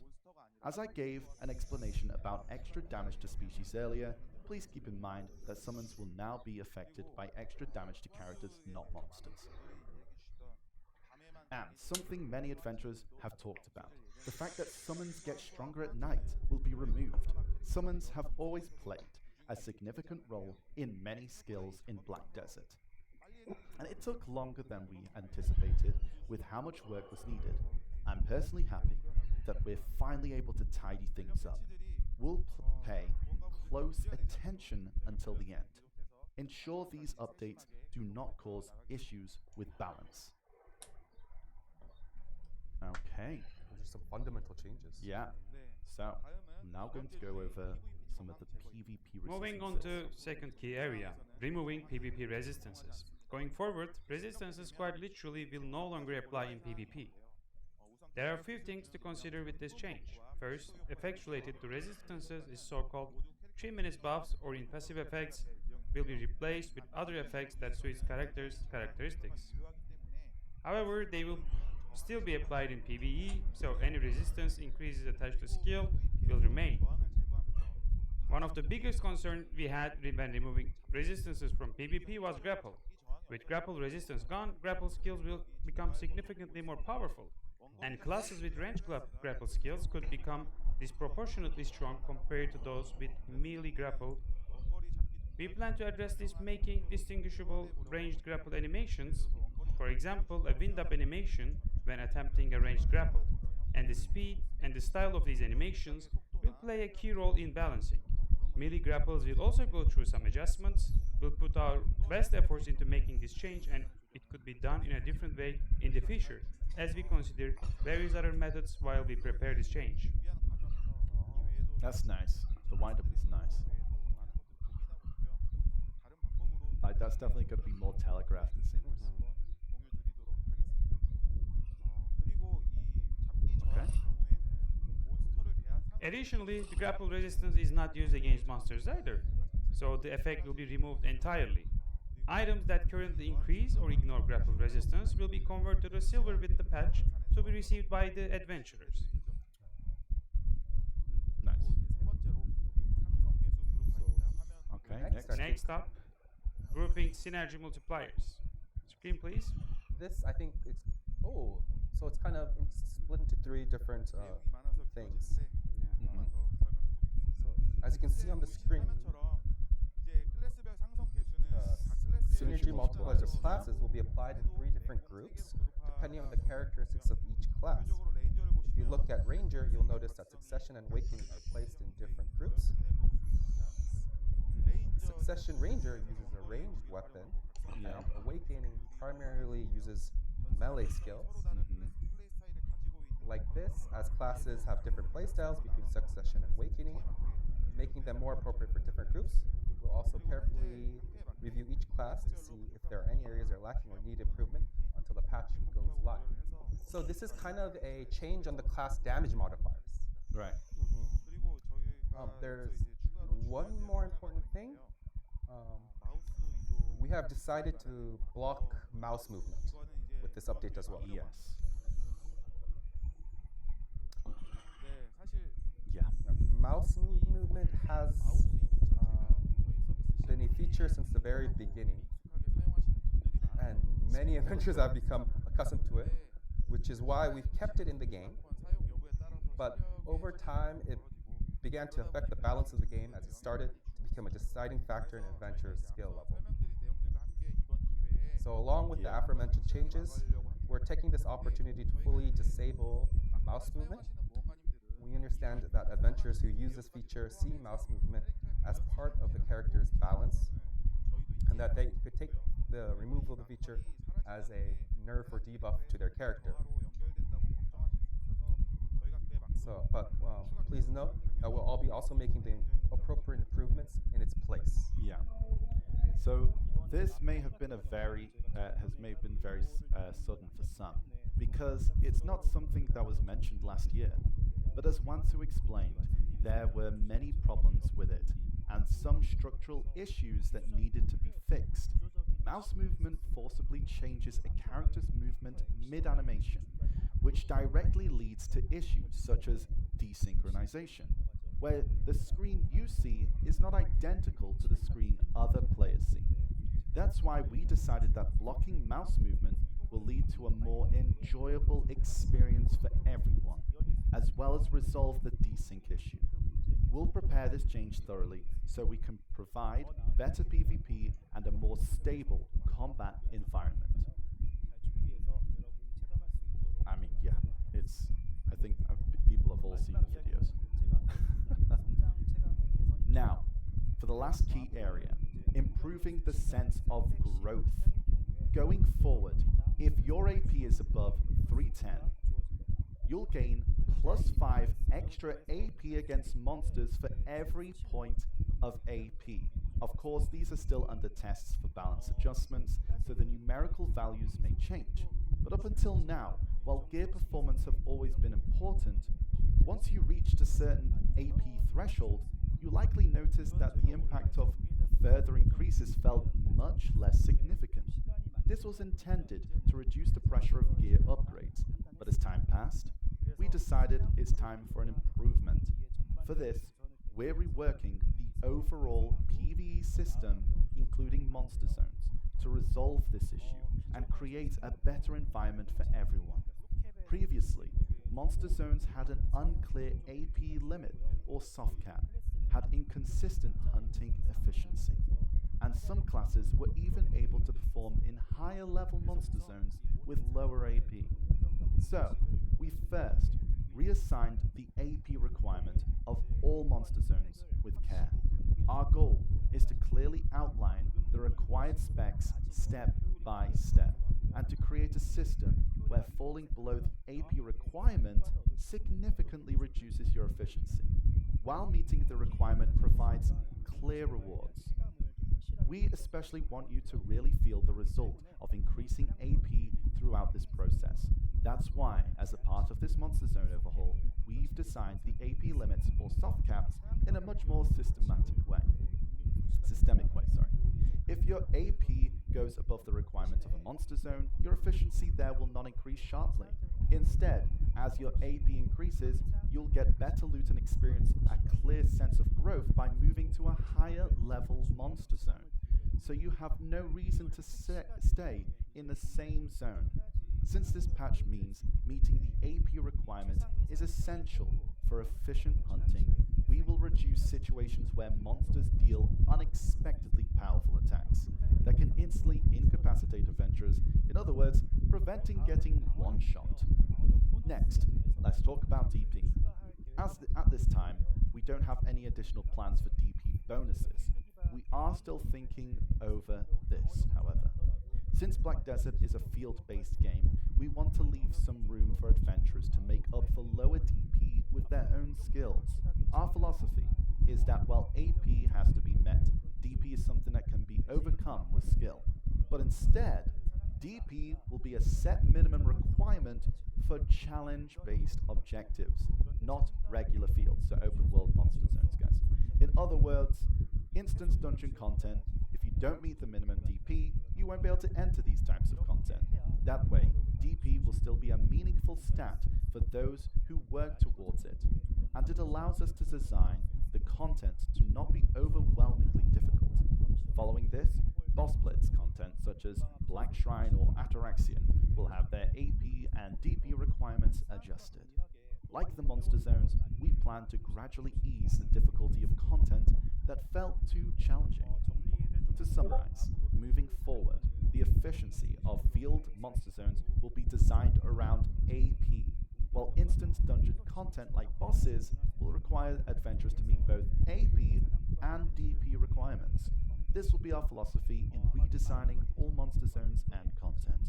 It will be a lot of changes, but we'll try our best to ensure no part of this feels like a nerf, and this new approach is reflected in the upcoming new region, Edania.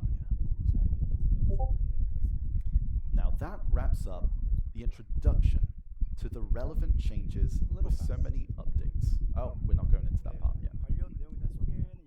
Going ahead, chat, my bad. So as I was saying, this wraps up, and I know a lot of you might feel a bit confused, but at the same time, we hope there are people who see the positive side of bringing more structure and improvement, no matter how late it might feel. We too have our concerns about changing an existing system. It's not the act of changing itself that worries us, but rather how these changes will affect our adventurers, you guys, how you might feel about it. Having love for this game, playing every day for years, and seeing it suddenly change could definitely make you feel a sense of loss or disappointment. Even so, we believe that the changes we've shared are essential for Black Desert to move forward and build a better future. We'll be putting all our efforts in, and we hope you'll continue to support us. There's a lot included in these updates, so we won't roll everything out at once. Starting from July, so from next week, the updates will be gradually introduced on the Black Desert Lab, where they will be tested and refined for about a month. We're aiming for the end of July for the live service updates, and we'll do our best for it. Went a little ahead of him, but it's fine. Yeah, it's but it is a lot, and I think for a lot of adventurers, it's a lot of big fundamental changes. Yeah, it's kind of needed to make future stuff better, basically. Yeah, a lot of this is 100%. 원래 챕터가 Like, 총 4개였었는데 there was, like, I think everyone will, I think I can understand now why this was called chapter 3.5. Yeah. It was really important. How do you feel, chat? I don't know, what do you think, chat? I think, like, it's something that's Thumbs up, thumbs something. down. I from think the all these chat. changes are kind of meant for the next 10 years of Black Desert. It felt especially meaningful and in depth, but I think it's finally time for the next chapter, Adania. Yeah. But before we move on, it was a lot to take in, so we're going to have a small break. Small break. Small break to take it all in. Water break. Meanwhile, we'll have a clip with the ball schedule, so please go grab some water, hydrate, and we'll come back through the announcements. So in 10 minutes, everyone, 10 minutes. The Adania trailer. Yep. Prepare, chat. We're See you about in to 10 step minutes. in. See you very soon. And we'll see you very soon.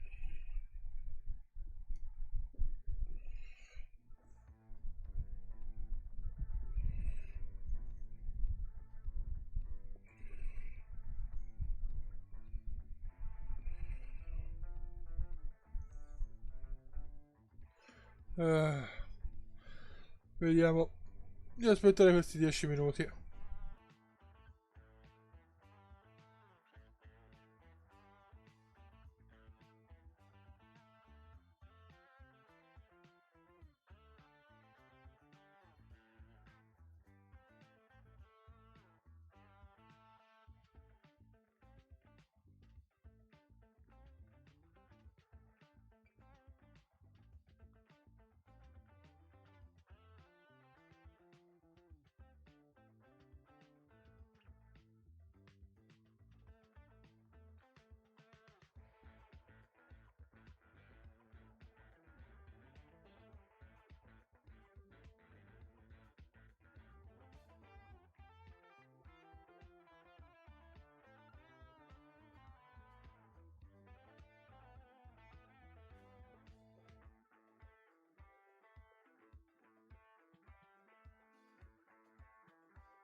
안녕하세요. 비트펠라우스입니다. 검은 사막에 초대해주신 모험가 여러분들 너무 감사합니다. 모험가 여러분들의 여정을 응원합니다.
Eccoci, eccoci di ritorno. 잠시 후부터 챕터 4 에다니아로 가는 길을 발표가 시작될 예정입니다. 그러니까 우리 모험가 여러분들께서는 Tra l'altro sono tornato proprio preciso nel momento giusto. 본격적인 챕터 4에 대한 이야기를 나눠보도록 하겠습니다. 네, 다시 한번 안내 말씀드립니다. 잠시 후부터 챕터 4 발표가 이어질 예정이니까요. 우리 모험가 여러분들께서는 박수를 해주시면 감사하겠습니다.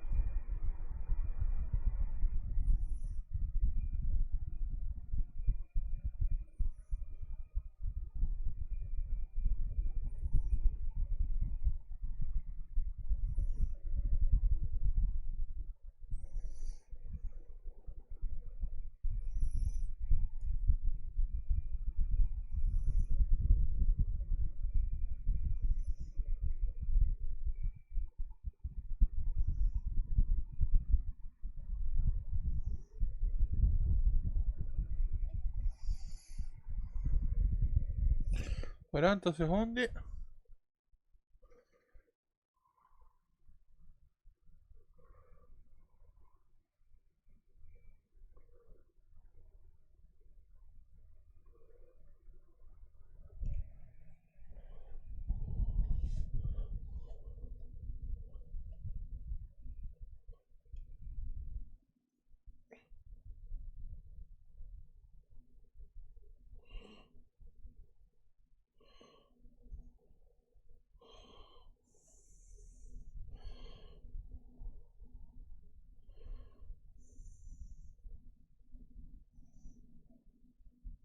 에다나여 들리는가? Mm. 점점 더 고조되어가는 빛의 진원국. 숙명의 대결 앞에 어리석은 나를 마주하고 숭고한 신앙 앞에 의심하는 나를 마주하고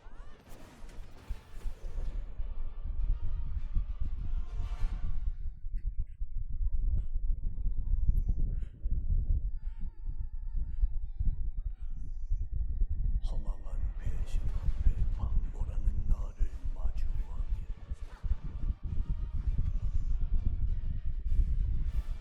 미지의 지식 앞에 확신하는 나를 마주하니 기억하거니 짐은 이 모든 파멸의 끝에서 그대를 기다리겠노라. Whoa. Okay, We're welcome back. back from the break, chat. I hope everyone's excited with that little trailer. And that looked like Adania in the video. So let's go right into chapter 4. 업데이트 발표 들어보도록 하겠습니다. Okay. Here we go. Done. Are we ready for chapter 4? Yes. We're going to look at the new region, Idani. Since it's a place filled with new challenges, we've given it a pretty grand title, Transcending All Limits. Idani is located north of Valencia. You might remember the strait you cross to reach Hakoven Island. Idani is the continent that stretches above these cliffs. In the story of Black Desert, this region is occasionally mentioned under the name Iliali. Back in 2020, when the Hashashin was first introduced, we caught our first glimpse of its silhouette in the trailer.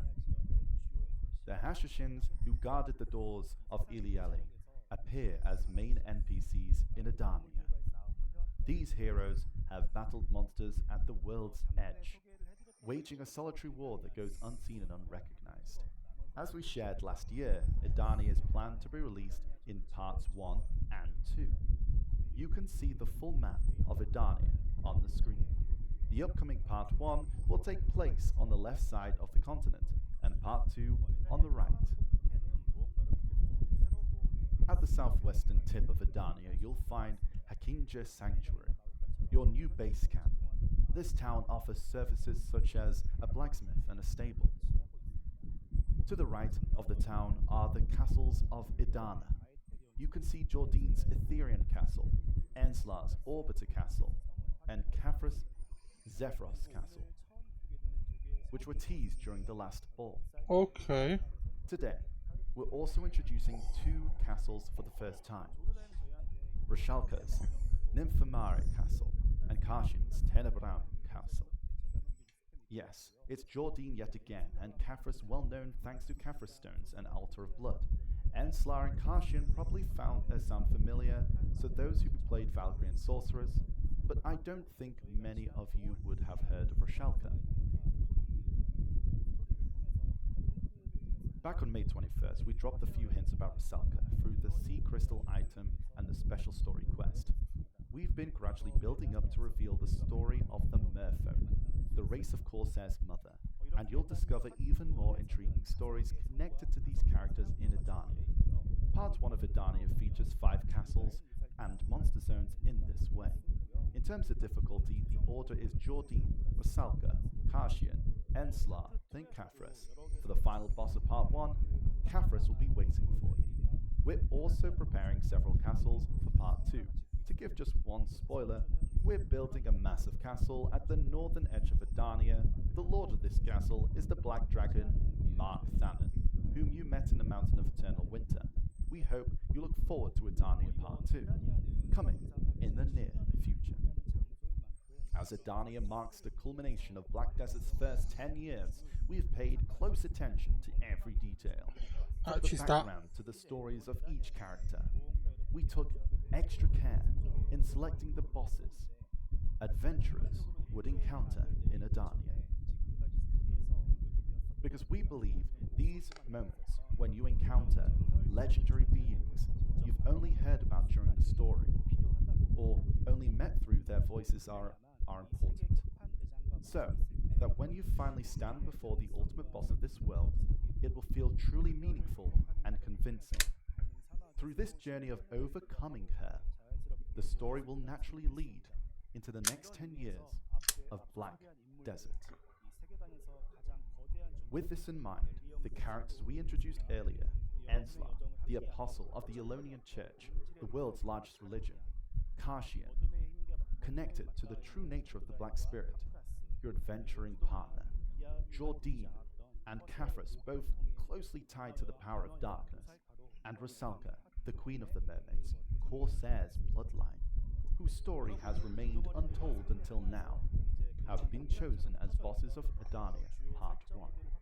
As you confront these bosses, you'll gain a clear understanding of the key lore elements scattered throughout the story so far. Okay. And know exactly who you must face in Part 2 of Edania, the finale of Black Desert's first act, and why you must defeat her. I'm sure many of you are also curious about the story in Edania. I can imagine some of the questions you might have, like, so, is this finally the end? Are we really going to take down Alezra this time? But this time, Edania will be truly different. We've carefully prepared a story that will make you say it was worth the wait, and the loose ends that need to be tied up with the fully resolved in Part 1. And Part 2 will leave you excited for the next chapter of the adventure. We've also put a lot of effort in the main questline. With plenty of cutscenes and cinematic moments, we hope you enjoyed the story as you look back on your journey so far. For Edania's main questline, you'll need to have completed the final Gladios quest to proceed. Vabbè, ci stava. You could only Ci stava, start è the next normale. quest with the character who completed the previous one, which was inconvenient for many of you. This time, as long as you've completed the final Gladios, you can start Edania main quest with any character in your family, so you can enjoy the story with the class you want. That wraps up the overview of what's to come. Now, Wansu will take over and share the details with you.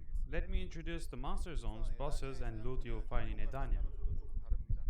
First, the monster zones in Edania are similar to existing ones, but with some differences. Monsters are loyal to each castle zone will be played around the castle. You'll battle these monsters as you would in the other monster zones, and battle against the lords, as known as the bosses, will take place within their castle. The castle with the lowest difficulty is Jordine's Atarian Castle, which requires 50 AP and 427 DP.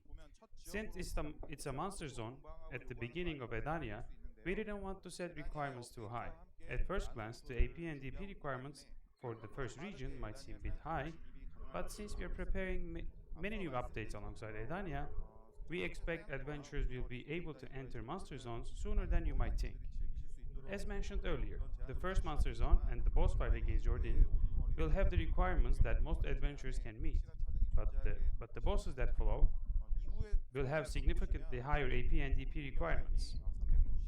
The AP requirements for later castles go from 360, 365, 370 and up to 380, and DP requirements will also rise steadily up to 460. You might think the DP requirements are a bit too high, but I will explain this further later, when I introduce a new item.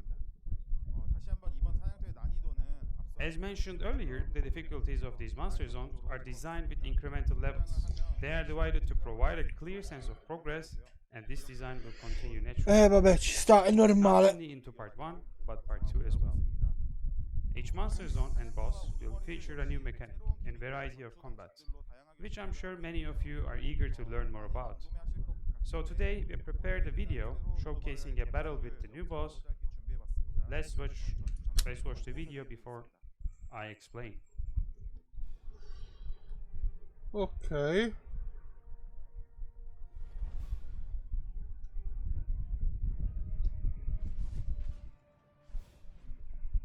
Fighe quelle armi però.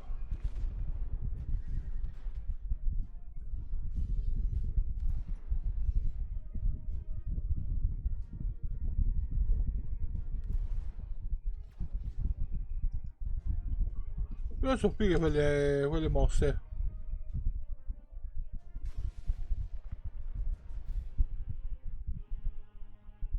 Questa frutta a mezz'aria.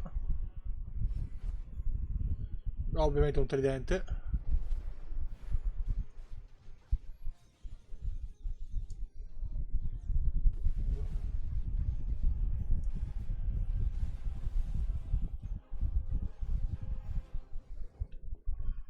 Boia, fighe le mosse però. Okay, nice. That was really good. Yeah. I need more DP definitely. There will be a total of 5 bosses in Edania, and you'll be only able to take one boss per week. To make up for this, we made it so that the higher the difficulty, better the loot you'll receive. Since this is weekly content and we don't want to make it overly challenging, and because this is another major boss update following Ataraxion and Black Shrine, we didn't want to overwhelm adventurers. So just one boss a week is all you need to focus on.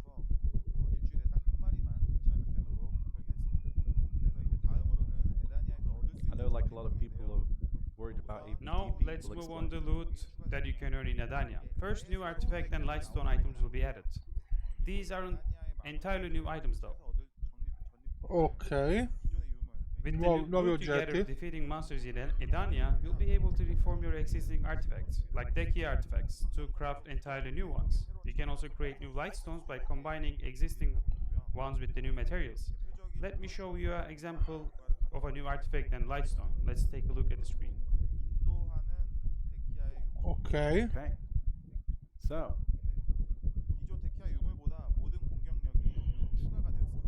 this is Dekia's Visionary Artifact.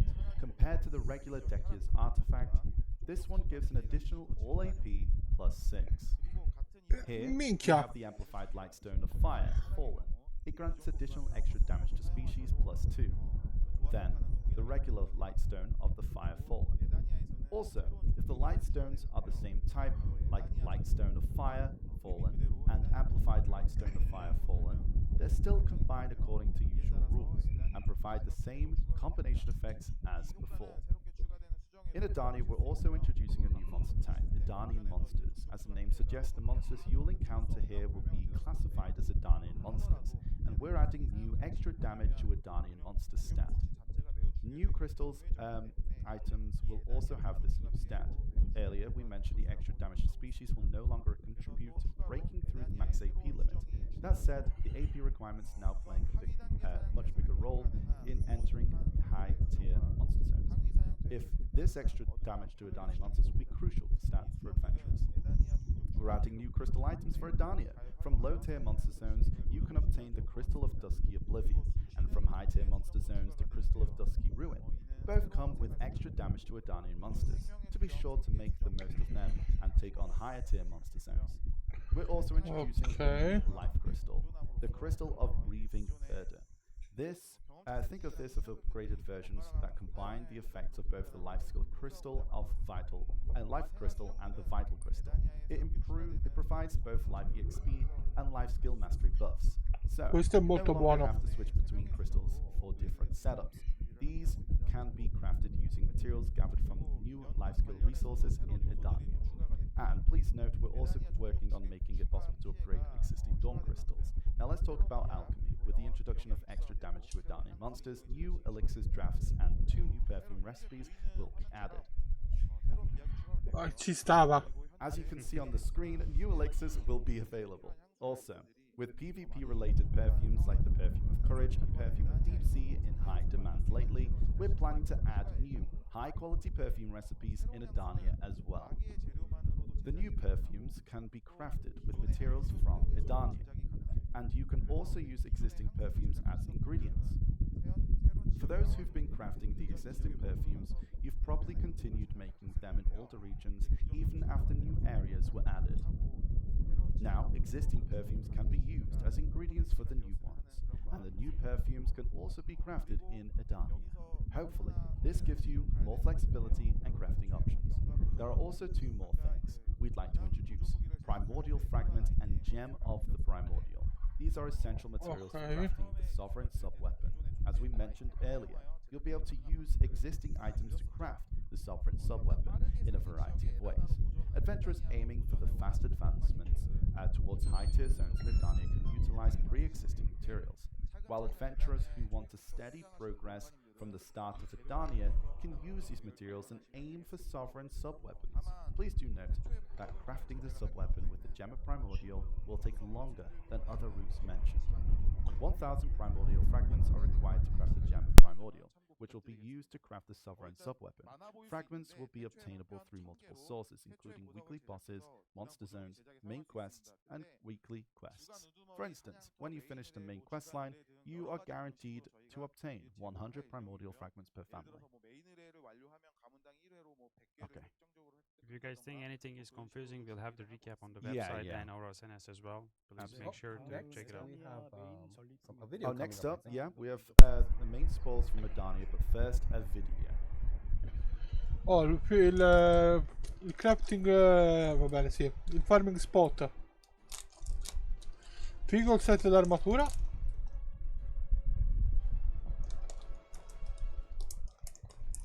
Il bel cazzo di Black Spirit.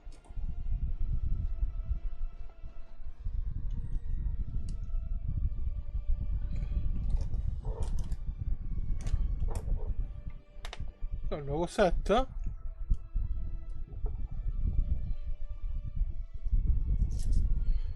Mi ci vorranno secoli per arrivare a craftare qui, per arrivare a farmare qui. What you just saw.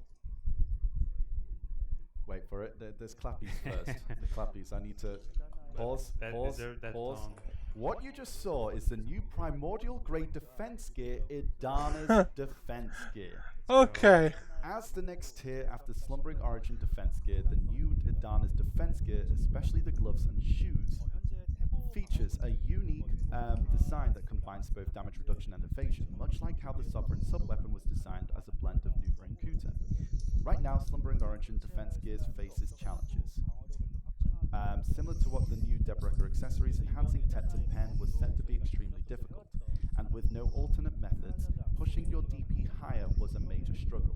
With Edana's Defense Gear, we want to take a similar approach to last year's Sovereign Weapons and Charizard accessories, but since we also revealed the Sovereign Sub-Weapon today, releasing all 4 Defense Gear pieces at once might be overwhelming. So, for Edana's Defense Gear, we've simplified the crafting process, but limited how often you can obtain the required enhancement materials. This helps prevent players from skipping multiple enhancement levels simply by having enough resources. If that sounds familiar, it's because I've said something similar when we first introduced sovereign weapons. This time, I'm not going to repeat the same mistake. To craft Idana's defense gear, you combine your existing Tet Slumbering Origin defense gear with one fragment of Idana. You can get a fragment of Idana immediately after defeating a boss in Idania. So, if you already have Tet Slumbering Origin defense gear, you can start crafting it immediately.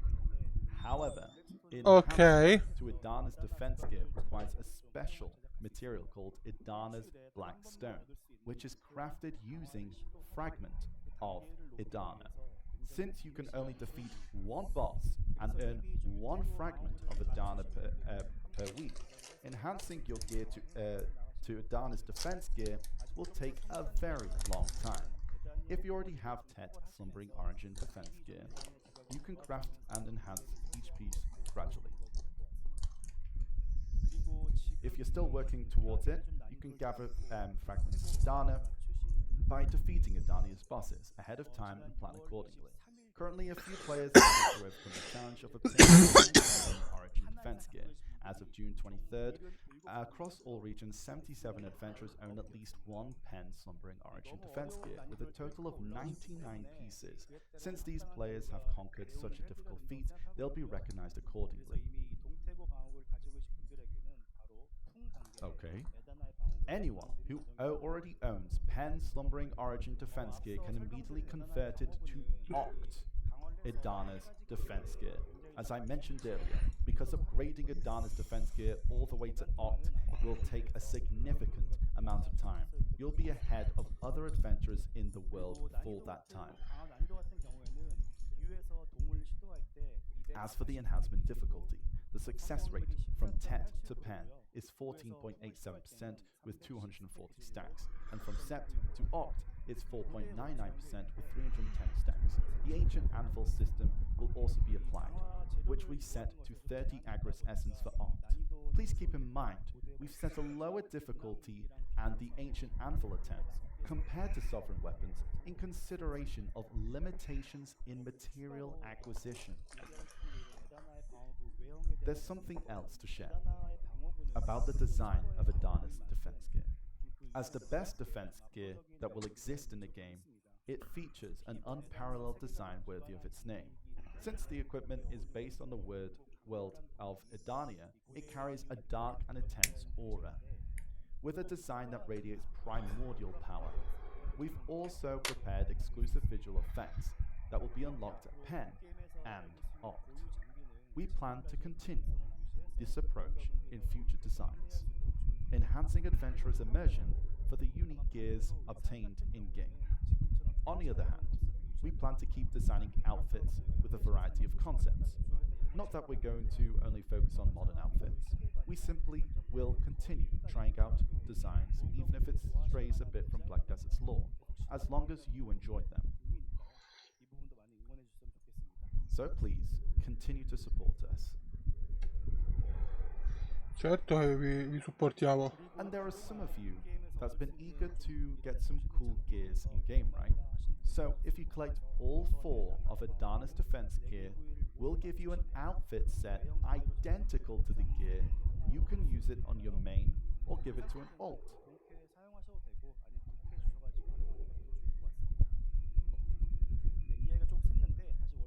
And this is for you to enjoy its design by itself.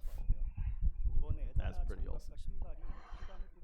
Puttana gliela che è I got a little stata. sidetrack, but let's get back to the main topic.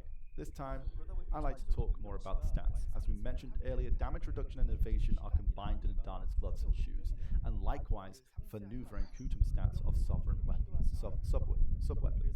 This increases the overall stats, especially damage reduction and evasion. So more offensive power is needed for the balance. There are 2 major changes. First, AP of sovereign main and awakening weapons will be increased.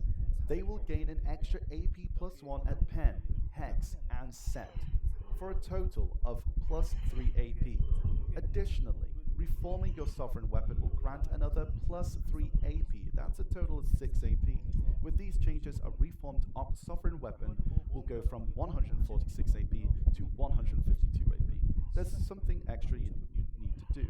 If you already own it, you'll it will be applied immediately without patch. But there's something about that that's odd, right? You can't upgrade sovereign main weapons at the moment. So with this patch, we're adding sovereign main weapon reform as well. Reformed sovereign main weapon will receive the AP plus 3 bonus. And to help balance the increased evasion, Ok. they'll gain an additional plus 50 accuracy. Oh, and please note that the main weapon upgrade for the sovereign weapon only. But for the upgrade, you need a Garmas Heart, which isn't easy to get. So, with this patch, on July 9th, we'll give every adventurer one Garmas Heart, more precisely an inverted Heart of Garma. Whoa! Traded, as I mentioned earlier.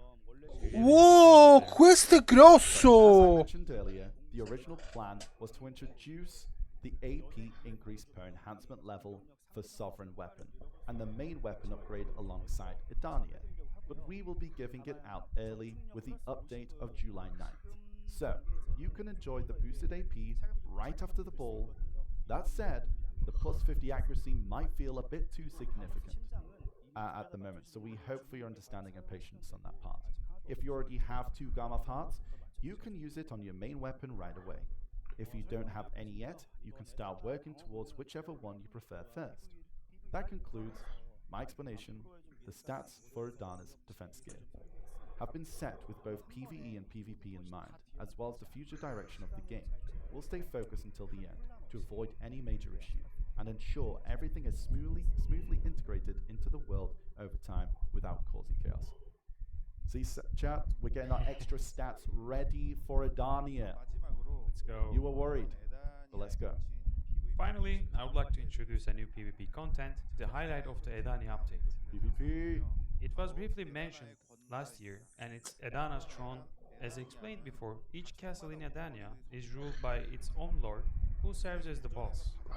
Adventurers who challenge and conquer the castle first can become the new lord and rule its dominion as an Edana. By becoming an Edana, you will sit on the throne with immense power.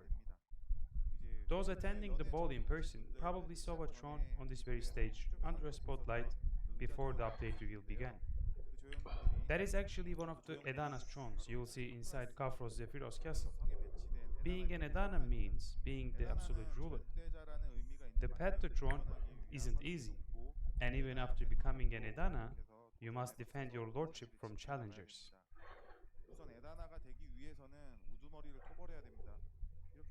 To become Edana, you must first defeat the boss. By doing so, you'll be deemed worthy and gain the right to join Battle of Edanas, held at set time each week. However, not everyone can Ok, questa è la parte Only PvP. 10 selected adventurers will be battling. For example, if there are 100 worthy adventurers, the 7 have the highest combined AP and DP are selected, and 3 adventurers are chosen at random from the remaining 93. The 10 chosen adventurers will get a designated day and time, place, to fight. There are no rules, and the only last standing adventurer becomes the Edana. This battle takes place in an instance area, and it's not broadcasted anywhere. The Edana will have a week to enjoy their lordship, and a new adventurer will be chosen through the same process after a week. The chosen adventurer becomes the challenger and will duel the defending Edana, and with the victor becoming the new Edana. Edanas must accept this challenge every week, and if they are absent or lose the duel, they will lose their lordship. There isn't a separate Edana for each server. Across all servers, one adventurer with 5 master zones is designated as Edana. Ok. Edanas gain an immense amount of power. First, you will receive an exclusive crown, uniquely designed to match the theme of each castle. Wearing this crown allows you to use world chat and server chat without consuming a megaphone or energy. A crown icon will be displayed next to your character's name and your family name in chat. Then, the taxes. Each monster zone in Edania comes with Marni's realm. Unlike before, you must purchase a pass to access this realm. A portion of this revenue from this will go directly to Edana. Also, Edanas do not have cooldown when switching servers near their castle or any death penalties. This also applies the same way even if you attack other adventurers first. You will truly be an absolute ruler. Adanas could die, try to kill someone, and get killed instead. Still, nothing is going to happen because of no death penalty benefit. Just keep in mind, this benefit only Ci sta. applies near the castle they rule. Lastly, Adanas can bestow a blessing. When an Adana blesses, all adventurers subjugating near their castle gains the item drop rate plus 100% buff for 2 hours. Okay. The blessings stake this buff up to 400% instead of 300, making it very valuable. But it can be used 10 times over the 1 week of your rule. Oh, you're actually like The Lord. Lord. You micromanage Demon Lord. the zone. That is it on the powers of Adana. To give an example to you, really feel its strength, as an Adana, you could server hop freely and go around disciplining adventurers who are using Master Zone instead of paying taxes. Or, if a guildmate or friend wants to PvE outside of the minor realm, but all spots are taken, you could grant them access by clearing a spot yourself. Asking, please, I can grind here. Every aspect of the Monster Zone is controlled by Adana. Now, I know this might cast Adanas in a bad light, but I also think it's important for them to use this blessing wisely and keep things balanced. Okay. This Adana's Throne is a whole new kind of PvP content. We are trying, unlike previous content that focused around guilds, this system is built around individuals, becoming the sole ruler of a region. Naturally, only a limited number of people will be able to enjoy it right away. But since that one person's influence spans across all servers, we hope this content becomes more than just a competition. We want it to feel like a true RPG experience, where adventurers interact and influence each other. We'll do our best to make sure everything is thoroughly prepared and polished. That concludes our introduction to Adania. What do you think about it, chat? What do we think? Since the first new region in a while based on Black Desert's lore after Land of the Morning Light, I hope many of you are excited for what's to come. Beh, sì, è grosso I'm sure the release come date is what aggiunta. you're most curious about. Idania will be updated on August 6th for all regions except for console and Chinese server. Throughout July, we'll roll out major patches including balance adjustments and a full rework of monster zones. Once those are completed, we'll make sure everything continues smoothly in Adania update in August. We're putting it our utmost effort. So please, continue to support us. Thank you. That's Global chat. that's a lot. I think we could. Nice. 다시 한번 두 분께 큰 박수 부탁드립니다. Here's a round of applause for our two presenters. 여러분께도 다시 한번 감사의 말씀드립니다. They're thinking. Yeah, we've had a lot of announcements today. Yeah. From the last part about Adania. Yeah. Like, I think in our MC is talking about how he used to imagine beating up bad guys Oh yeah. at a place like a demon castle as a kid, being a hero. And for him, those kind of nostalgic memories made this Adania update all the more exciting for him. And he hopes that turns out great. And the MC is asking if he can always be invited back every year, not just this year, but every year, as he really enjoys seeing our adventurers' excited faces. But this isn't the end. There's still something we mentioned at the start that we have to come back to. I think it's finally time. Oh, for new class! Everyone. Everyone. Meet the 30th class of Black Desert, Wukong. Oh, l'avevano I think a detto! lot of people kind of know already, but it is Wukong, the male class. Yeah, I think people guessed. So I think our host has mentioned how he's always loved Journey to the West and Dragon Ball, and Wukong related contents have been really popular lately. But still, he thinks many were surprised to hear that the Monkey King is coming to Black Desert. So how did Wukong end up in the world of Black Desert? That's the question. The new class, Wukong, began development in August 2020 under the concept of Ashura, inspired by Ashura and Rakshasa. And then in April 26, 2022, it was released as Xingse on the Chinese server of Black Desert Mobile, even before BDO. And now today, we're excited to present the new class with Who? its official name, Wukong, to all you watching. Right, Xing She. You've probably seen him on the Chinese mobile server already, but his look has changed a bit, and he has a new haircut. I think he definitely looks a bit more handsome than before. Since the class was revealed earlier, some of you might not find it as fresh as expected. While Wukong shares some similarity to Xingxie on Black Desert Mobile, we've made extensive adjustments to optimize the experience for PC players. We'll dive into the details soon and showcase his skills in the combat trailer. So excited. Yeah, I've been a Wukong main since the Oh my dawn of God. time. Since the dawn of time. Our host is actually hosting at that. Wukong, isn't Wukong a monkey in the Journey of the West? So some people thought Wukong would also be in the shape of a monkey. Ah. Yeah.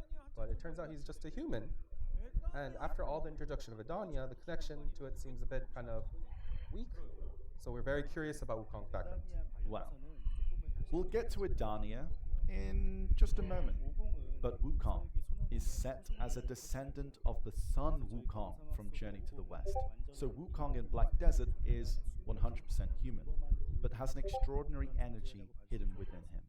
And just like his ancestor, Wukong is fated to meet a special woman. We all know Lan. The details of their ties and what story unfolds from their encounter will be revealed through the story quests after Wukong's release. I hope you all look forward to it. So I think we can all look forward to a story with Lan. But without further ado, let's look at the combat, which is I think what most adventurers are looking forward to. Yeah. Show us his moves. Show us his moves. Let's go. Let's go. As long as Here it's we go. stylish, we'll love Combat it. trailer. Here we go. Ok.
Che figo!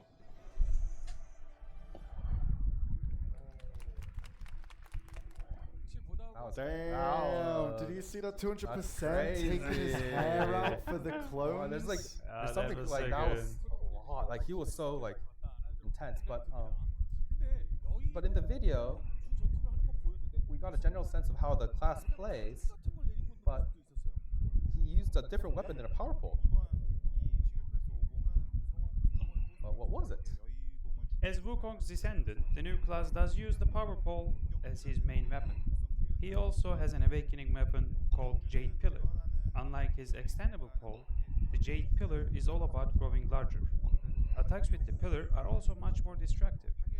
Since the two weapons transition smoothly, Wukong is designed as a flexible ascension class that naturally alternates between both weapons. 확실히 이제 굉장히 빠른 캐릭터구나라는 좀 생각이 들었는데 And the class looks really fast. So, but what are his key features? The basic combat style with the power pole is all about fast, concise combos. Rather than explaining, let me show you directly.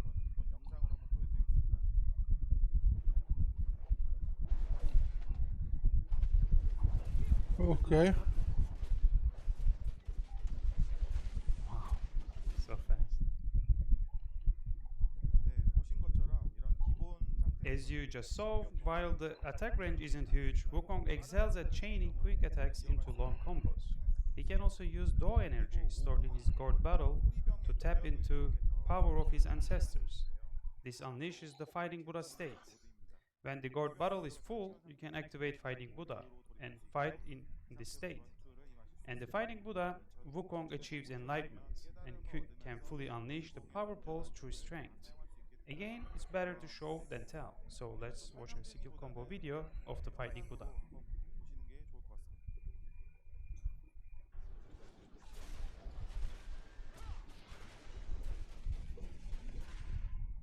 Oh, it's extending the pole.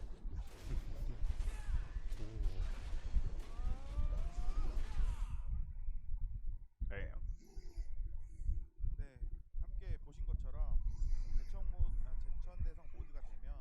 What do you think?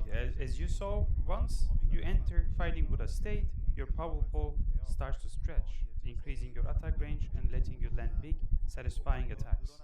And if you paid close attention, when you land hits with your extended power pole, your next skill will instantly close the distance to the target. So as long as you keep hitting, you'll naturally move towards enemies, instead of standing still, allowing for continuous combat. Also, while in the Buddha state, shadows appear to help you in battle. They are not quite like Maegu's illusory doubles, but more like Striker's Echo Spirit in nature, as they assist you in combat. The Fighting Buddha state isn't one of ultimate. You can maintain it as long as you like. You just need to keep absorbing Do energy from enemies with your gourd bottle now and then. While the attack range increases and shadow appears in this state, your combo speed will decrease compared to basic combat mode. And since some people might have missed it, here's a separate video of Wukong atop at flying Nimbus. Let's take a look. Nimbus. This is really cool.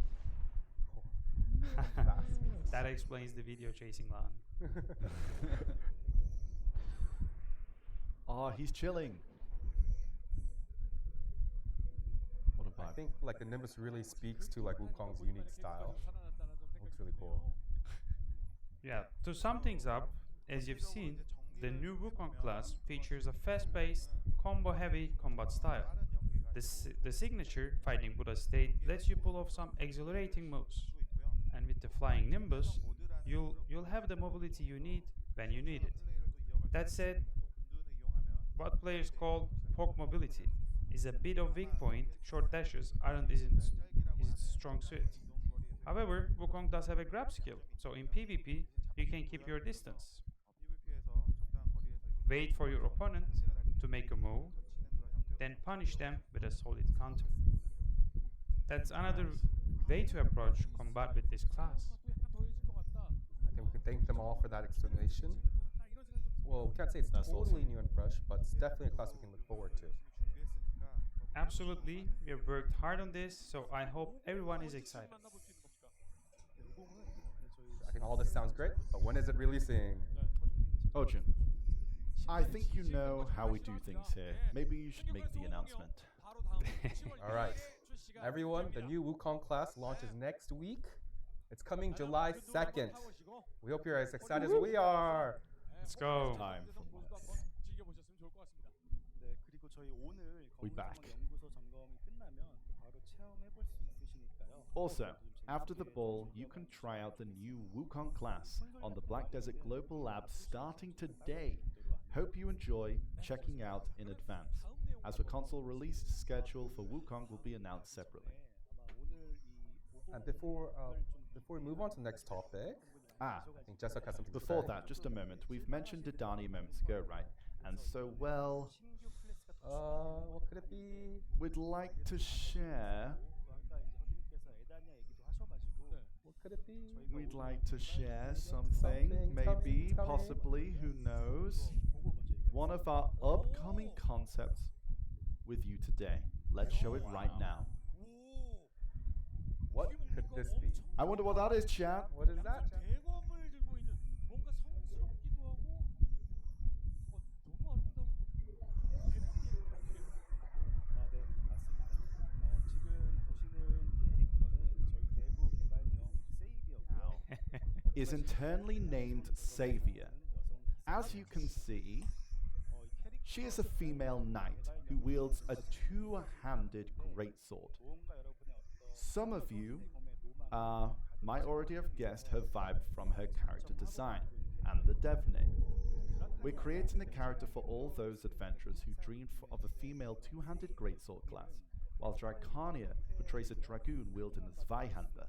Savior's weapon resembles a claymore, and as you can see from his size, should be closer to a female version of Awakening Warrior.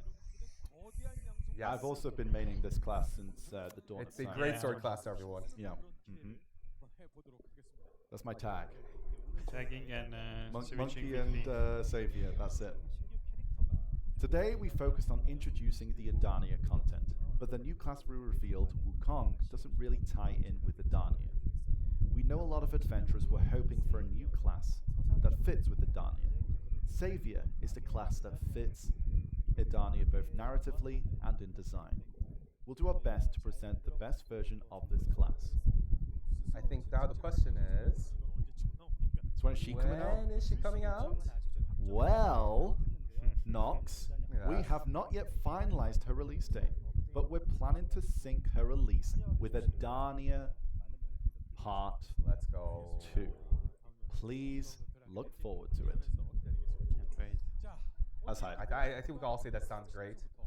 And I don't think we're waiting for such a new class, like another new class actually. Yeah, many of them thought it's an And outfit. today we've made this journey with our adventures, from the ancient stone chamber, all the way to Adania, and we also look at the new classes.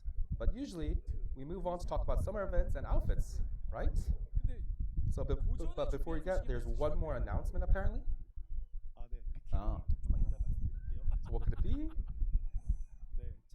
Okay, well, at the last ball, I said we'd shine more of a spotlight on the honor and achievements of PvP players and truly recognize the weight of their efforts. So, when the PvP related updates for July are more or less wrapped up, we'll be hosting a tournament to decide the strongest of each class. Tournament? Let's watch the video.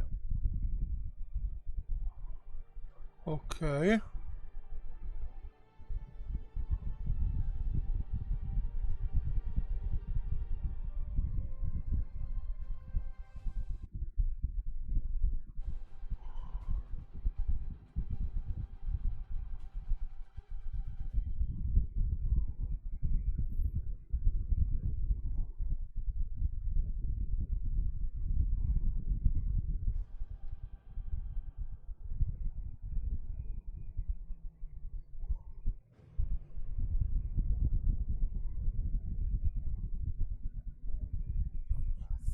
Yeah. Is it time to cook? Masterclass. Yes.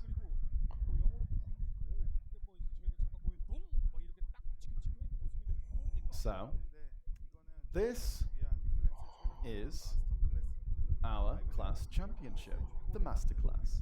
It's a tournament to crown the best of each class. So a class championship, Yeah. and there's this pen symbol in the middle. Right. What does that mean? That's pen indeed. We do have higher enhancement levels now, up to deck. But in Black Desert, Prideo Tri-Tep pen is iconic. And pen is the V. It's the symbol of strength. That's why we put pen right in the center. That makes sense. And Yeah. so how will we crown the top adventurers for each class then? And can you tell us more about the format? Sure. For example, warriors will go up against other warriors, rangers versus rangers, which will be 1v1 matches within the same class, until only one remains, the champion. Out of the 29 classes in our game, we will pick the best, the master, for each one. And with today's reveal of Wukong, that's now 30 classes altogether going forward. The class championship will live on under the name Masterclass, while 2v2 and 3v3 battles will continue in Arena of Arsha as usual. So what are the requirements? Since this is about finding the strongest of each class, entries will be accepted by class. However, not just anyone can enter. True to its name, only adventurers in the top 5% for gear score is in their class will qualify for Masterclass. And since the actual gear score will vary depending on when the tournament is held, we'll give you specific details as we accept signups. So, sum up eligibility is restricted by gear score, but the tournament will use designated equipment instead of everyone's own gear. Please keep that in mind. So you need to be top 5% of your gear score in your class to enter, but the actual tournament, everyone uses the same gear, and I think that's pretty. Ok, quindi un torneo PvP dove tutti sono alla pari. Every time we run an official tournament, this is a real dilemma. Conditions should be fair, but in MMORPG, gear is part of a player's skill, right? We've always wrestled with that, and we've got a lot of feedback on it too. But since the tournament is about deciding the very best of each class, we felt you should show both top skill and top gear. So these are the rules we've settled on.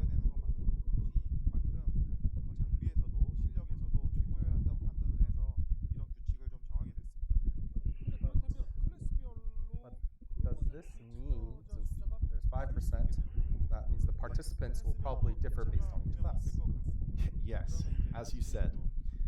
Participation will likely vary by class, and some classes may have less competition, but as long as the rules are clear, we still believe it's meaningful to crown a master, regardless of how many players compete.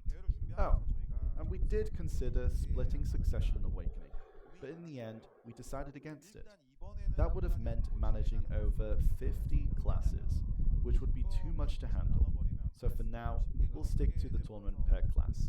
And if the top 5% rule ends up creating big gaps in participation, we'll stay flexible and make adjustments as needed. Yeah. I mean, it makes sense. These are just like guidelines for now. Yeah. Not strict rules. But I think we're also curious about the rewards. Well, I think we should watch a video first. Soon. Now.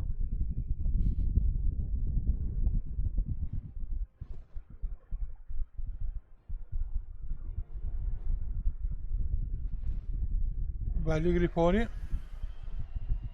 I grifoni.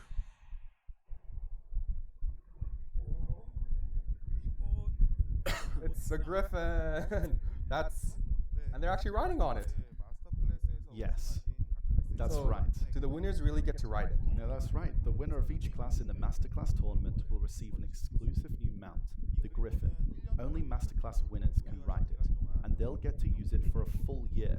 Everyone will know you're the best of your class by just seeing it.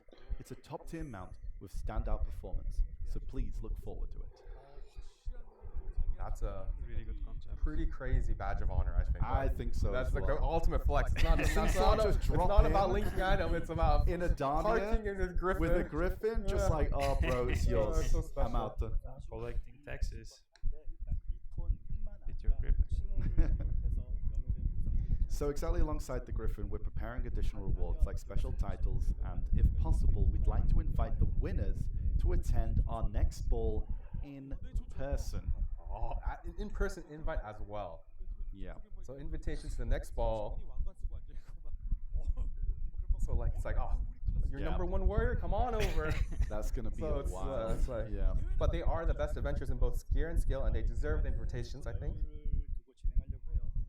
So yeah. So when exactly is this tournament? Actually, we're going to give it a bit more time before kicking it off. We've shared the rules and rewards today, but the tournament itself is planned for fall. likely around September or October. We've got major PvP updates coming in July, and Idania launching in August, so this schedule gives everyone time to enjoy those and get ready. Don't worry, Okay. we'll share the official dates in a future notice. And this tournament isn't just in one region, right? Of course, each region will host its own tournament, so there will be 30 masters crowned in every region. But if there's 30 masters crowned in each region, couldn't couldn't maybe someday we'll see a showdown between each region's 30 masters to find the world's strongest? That does really sound like a lot of fun. We'd have to see if it's actually doable. But if the day ever comes, we'd be just as thrilled. Masters of Masters. Masters of Masters. Masters of Masters.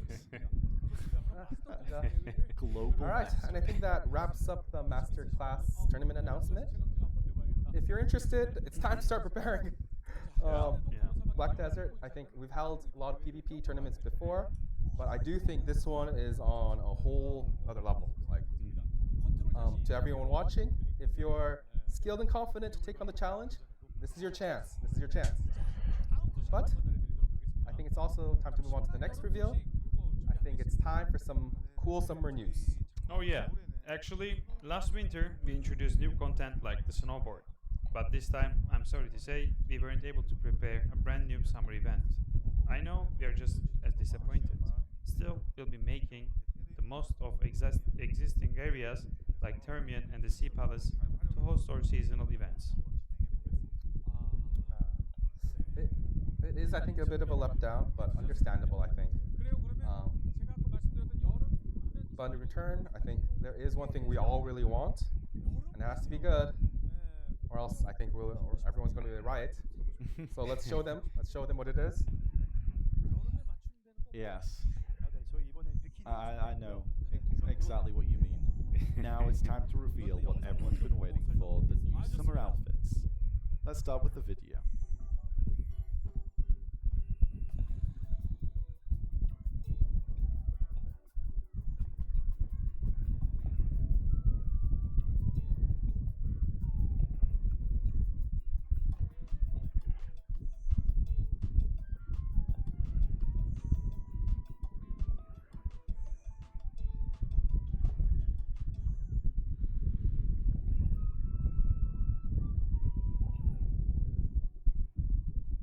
Bellino il nuovo outfit. Everyone, was this year's summer outfit, Summer Getaway. It features a beach robe, hot pants, and a bikini. Last year's was Badaka, and that one was a big hit. But I think this one also will be just as popular. After Badaka was released last year, a lot of adventurers shared how happy they were with it. So our art team really gave it their all for this year's design as well. Last year we had the Papu and Korea themed sets with lots of customization. This time the bikini is the base, and you can mix and match with other pieces to suit your own style. I think even the hair looks brand new. It's pretty fresh and stylish. There are multiple design options. That's right.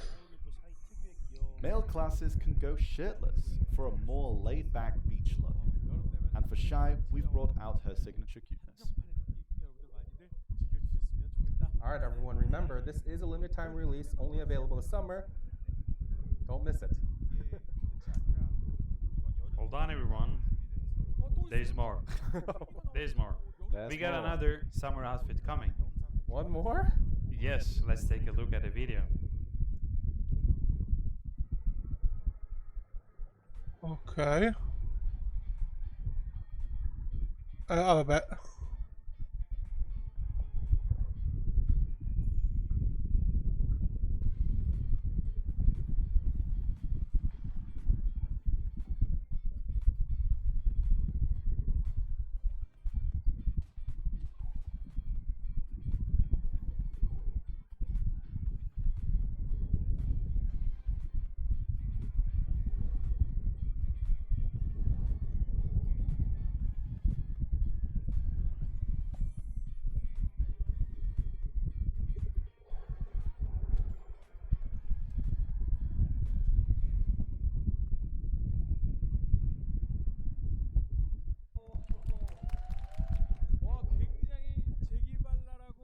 So there are 2 outfits this year, 2 summer outfits. Exactly. The second summer exclusive outfit with a sporty rash guard concept is called Ocean Spray. Snowboard in the winter, duck fins in the summer. We have put a lot of details into props for this outfit. For female classes, you get goggles, ball caps, and also both one-piece and two-piece versions. Shoes include adorable duck fins and sandals, so you can mix and match for your perfect summer look. For male classes, you have shorts and long leggings to choose from. As for Shai, she gets a big water gun on her back and Croc-style shoes for that extra dose of cuteness. Yes, this outfit looks great on its own, but what makes it extra special is that it also includes Black Desert's very first ball cap. Personally, I love it so much. I hope you all have fun styling it your own way. Yeah.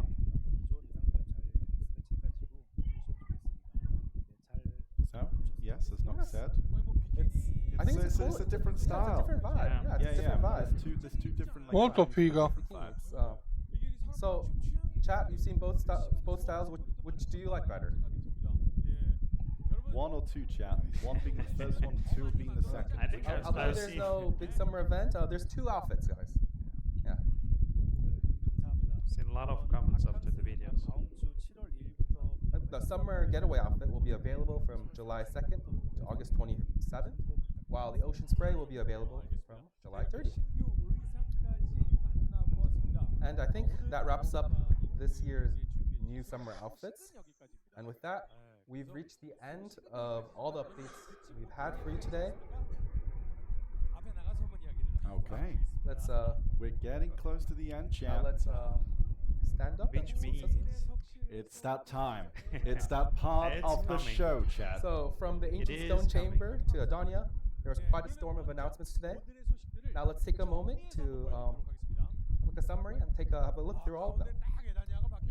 Boia. At the center, 7-2, there's like the quindi la prossima settimana esce il Wukong. Attenzione! Adonia, August 6th, July 30. You can see our outfits, Yeah.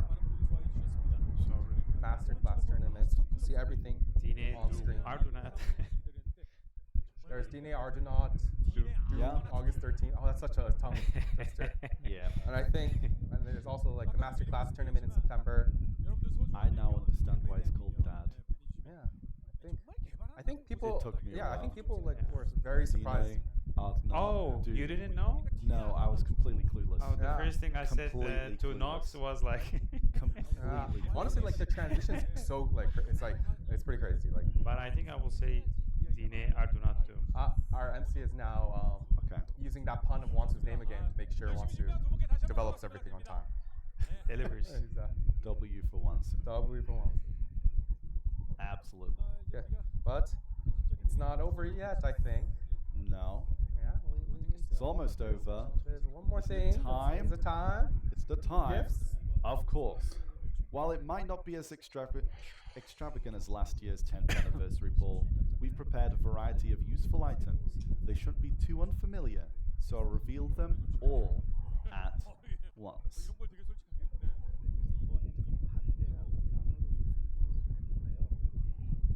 Apparently, rather than like extravagance, it's just amount. Apparently. For this year's ball, we prepared items useful for everyone. Hold on. One second. Hold. Pause. Pause. Spoilers. They're not unfamiliar. Spoilers. Here we go. Here we go. So Oh, that's all a of them lot. revealed. Oh! Let's check them out. I see like a divisive box plus 300, plus 250, stones. 3 hammers. I see 10,000 Exoscron stones. That box is a choice don't out forget of the Karma. the Sovereign Hammer or the Charizard Hammer. Yes. 10,000. Primordial hammer. Yeah. Wow. So for Okay. this year's ball, they prepared Oh, we have 7. useful items useful for everyone. That's like focus. There isn't anything crazy, but they're really generous in amount. The idea is we wanted to really show them show you guys a lot. Yeah. And this time we do have Vice of Axe plus 300 and 7 hammers. That's kind of Boia! That's pretty crazy. so we hope wish everyone luck. That's a lot Now, of to hammers. get the Dine Do Not Doom, I need sensors. Yeah. Yeah. But usually, like we 50 surely like show rewards over time. But today we just like threw it all at once. And I think that's the name of the coupon, right? And there's the coupon code on top. The journey begins. And I think this slowly brings us to an end to all our announcements at Hidel Ball 2025. I think we wrap up. Yeah. I think our 2 presenters would like to share a few final words with our adventurers. Okay. So first, Wansu. Ok, detto questo penso che il video si possa concludere, Okay. perché so tanto we ci put a sono lot of soltanto effort into preparing this i book. saluti We hope finali. you enjoy Dal buon it. Pandora è tutto, There's ci so much vediamo we'd like da to lunedì say, al venerdì, but I believe the sempre qui updates su speak for Twitch. themselves. Ciao!